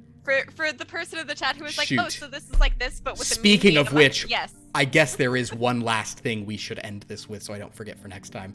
Judge McGregor, let's go ahead and make a sanity check. There it is. I was waiting for it. I should have started last time. Look but it up. yeah. 35. My sanity's 60. You, Damn. though you gasp upon seeing that familiar face, it does not. There still are many explanations for that. Still are many things that could have been, but Why? very good. Guys, that was awesome. Yes, thank you so much for checking us out. If you like what we do, thank you so much for everyone who subscribed. If you haven't subscribed, totally fine. You can also follow us, or you can, if you haven't used your free one from Prime, check that out. We also have a bunch of other wonderful people. You can go to our About page and subscribe to Deadwood Jedi and Andrew is Trying and various other Twitch things here, or everyone else is on social media and various other places.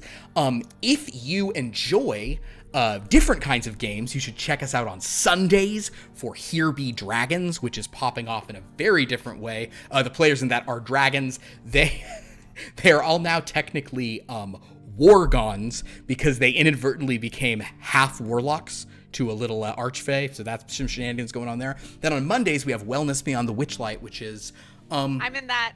another Feywild game, and boy, that one is just all sorts of interesting things going It's on. supposed to be nicer. What do you mean supposed to be? I do nothing bad Supposed to you to guys be in nicer. that game. You know, maybe we do things that make it not nice, but so we've gotten into fights, and you said there shouldn't be fights, and They're never maybe some of them were my fault. there never have to be fights. It's the interesting thing. You can do that game without combat. They have elected not to do it that way, and that's okay. Be well. Everyone can be happy with however they enjoy it. But thank you so much for checking us out. Anybody else want to plug anything or say anything, or just before we sign off here? Thank you so much, everyone, for subscribing. Even a Oh. follow, we appreciate so much. We actually do have. There are 2 new emotes. They are from the Dragon game that are in our emotes. I will We do have them. a. Let's see. We have the Horde emote. So this is for whenever people get loot and such things, and the dragons do that a lot. And then we also have. This is an emote named Archie, and that is a little purple fairy dragon who is the patron of. Oh wait, die of the day. It is a red D10 with a Santa hat on it that says. Ooh, do I get it? I don't know how to do this. How do I turn it? Put it like put your palm up and hold it. Put your palm up first. Put my palm up first. Oh, Closer. There it And- is. It Yeah, says there you nice. go. It's a Santa hat. It says nice under it. You can make a tutorial. Nice. Very fun. Perfect. So I now have 3 of them. Ooh, look, Christmas colors. Nice. Fun. So yeah, it's been so awesome.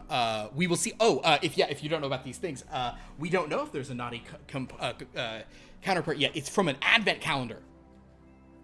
So like, I don't know what's in there. I don't know what's coming. It's great. Also, I'm just gonna throw this off for dice heads. I've never seen a D4 like this, and I love it. So one side is 1, 2, 3, and the other sides are all an elf standing up. So if it's this, it's a 4. And otherwise, it's whichever of these is like face Ooh. up. I like how much you like that, Isn't but that I'm also interesting? I like as an observer how much you like that. I don't like that as a player because I feel like that's going to be used against me, and I I'm don't. seeing someone talking about stone dice in the thread. So I do have one set of gemstone dice. These are pictured jasper, and I was like with them. you when you bought those. You were, at that's LA right. The ones you Comic-Con. got at Comic-Con? Yeah. And I love. Yeah, I specifically chose these. Are those opal, Dan? Yeah. I really want a set of opal. I really like the look of those, but I like these because they're one of the only gems I found that are a little bit rough. I kind of just like that there's like a Edgy. grit to them, you know. I don't know. I mean, not edgy rough, just like it's like there's something to them. But anyway, yeah. So dice are fun. I like dice. Boy, I have an indecent amount of them, but we don't need to get into that. You should show Show- everybody. show them. People Show- are asking for it right now. Yeah. Look, Salty here's- Leah, you're gonna love. Here's Look at my that. dice. Leia. Nonsense. Right? That's my dice Had array, it. just so I have all the different colors, That guy. like ready to go. Look at this guy. I'll swoop over. Here are all the Avalors from Die Hard. I may have ordered 11 more sets of Avalors. Row 2 is all my metal, although the gemstones are in there as well. Here's all my Mythica from Die Hard dice, and then at the edge. I also have the kind of like in the middle here. There's various some of those are the official D&D dice, and then it's just kind of all the This I- is the the kind most of active the chat psychopath has of ever running been, games for by us. the way. You know what? You know what I think you should do, Philip? I think people would love to see how you keep track of everything, like how you Yes. manage characters, because that's fascinating to me. I don't know if anybody in the chat would like to see something like that. Like, let's say you just did Salty like a. Leah Hey, said you should do an entire like of all of the players dice tour, but like you would be the main event. yeah. would we be, should like, do a dice. Mine We should would be like home renovation, whatever. Yours would be lifestyles of the rich and famous. yeah. Summer. I got mine on Amazon for $20. I got 100. Look, everybody's saying they'd love to see behind the GM. Yeah, for sure. We can do a. I'm trying to think of. Behind the We- GM, isn't that something we you have are- to pay for on a certain website for? Yeah. I'm trying to think of On like OS, a. right? That's Yeah, GM I'm. exposed. I don't know if I have anything I'd show like at this exact moment. But there's definitely some like documents I could just like kind of like talk people through and share a screen. on a thing like Here's the this. thing, people. We are thinking of like expanding our channel to include like some more things. Some So, like, like- non-game, just kind of talk. So yeah, we can Yeah, definitely do but- stuff like that. And that's definitely a Um, great idea, talking about like the functionality of the games and like the process and systems and things like that. Yeah. So stay tuned, subscribe and like. I'll or mention follow. that like man, there's I actually put I put a few if you go to our Discord and you go to the discussion page for Blood from a Stone, I did post kind of once we shifted over to this Call of Cthulhu thing, I actually posted some of the random tables I had for the Paradise version of Blood from a Stone, so you could see things. So like the short version of how I do everything is random tables. I just make random tables and then I roll on them so that I can be surprised also by the various characters. I roll on this ring a lot, which is, so I hold my hand up like this so it focuses and then I hold it. This is an alignment ring. Okay, wait, my finger's there. And so you see there's like little, there's like little arrows on it. They're kind of hard to see. There you go. So, if I don't know if you guys can see that there's little Yeah, arrows I see it. there, but basically, boom. So that character is chaotic evil. So what a fun NPC I get to make now who's chaotic evil. I had a thing about a week or so ago where I was rolling all these NPCs for the dragon game, and I was hitting neutral good every time, and I wanted to throw this thing across the room. Like, give me someone to harm these people. Stop giving me just people who are like, yeah, I'll help. Anyway, so that's a thing. But yeah, I'll do like a deep dive through something. I'll find something. Yeah, the alignment ring. The other ring, I never even show this one off, and it's really hard to see, is this is a tarot card ring. Will this ever be visible? Probably not. This one's like hard to see even in person. This is real fascinating to watch people. Focus. Oh yeah, there it is. So basically you see this over here is the suit, or it'll say like wands, swords, pentagrams, major. If it rolls on major, then you do the major arcana. This is all the normal numbers, and then this is the numbers of the numbers of the major arcana cards. So if you don't want to draw from a tarot deck, I mean, I always have a tarot deck on hand, but if you ever want to roll the dice on it for a reason, you can say, cool, 4 of cups, great. Yeah. So, but the rings all come from a company called Crit Success, who I really like, and I think I found them at various gaming conventions, and I've been a fan of them for a while. I love it because I remember this was like pre-COVID. We go to lunch, and this was before I really played D&D, and I would just try to ask Philip to like create scenarios based on my roles, and try to do stuff. It was very fun, like real life, bringing the ring with him and rolling for whatever. It was great. I was in Hawaii with my family, right? And I was carrying this ring around in my pocket because I am a functional human being. And I was wearing it and just spinning it for fun. And then I put it in my pocket, and I got up and I couldn't find it. So I went back down by the pool and was looking through lounge chairs, and some lady's like, "What are you looking for?" And I was like, I lost a ring. And she goes, "Oh my God, was it a wedding ring?" And I was like, "You're right, I'll go back upstairs. That's fair." Please don't worry, ma'am. It's not a wedding ring, it's a toy. I was upstairs, I found it, it's fine. That's just a tale of me. Lauren, you're muted. You're muted. You're muted. Got to put your little earphones on and. I didn't even hear most of the story, but I know that you lost your spinny ring. Mm-hmm. That was basically the story. Cool. What were you adding? What were you adding to the story? Validation. Nothing. Oh, okay, gotcha. Validation. Yeah. She sees you. Oh my God, was it a wedding ring? The lady said, and I said, my face is ashamed now. No, it basically is. You got me, ma'am. I am married to married to the game. I am married to luck. And I can never roll to improve her. Anyway, on that note, everyone, thank you so much for watching. We appreciate this. We have so much fun doing this game. Thank you all so much. We will see you next week when we find out.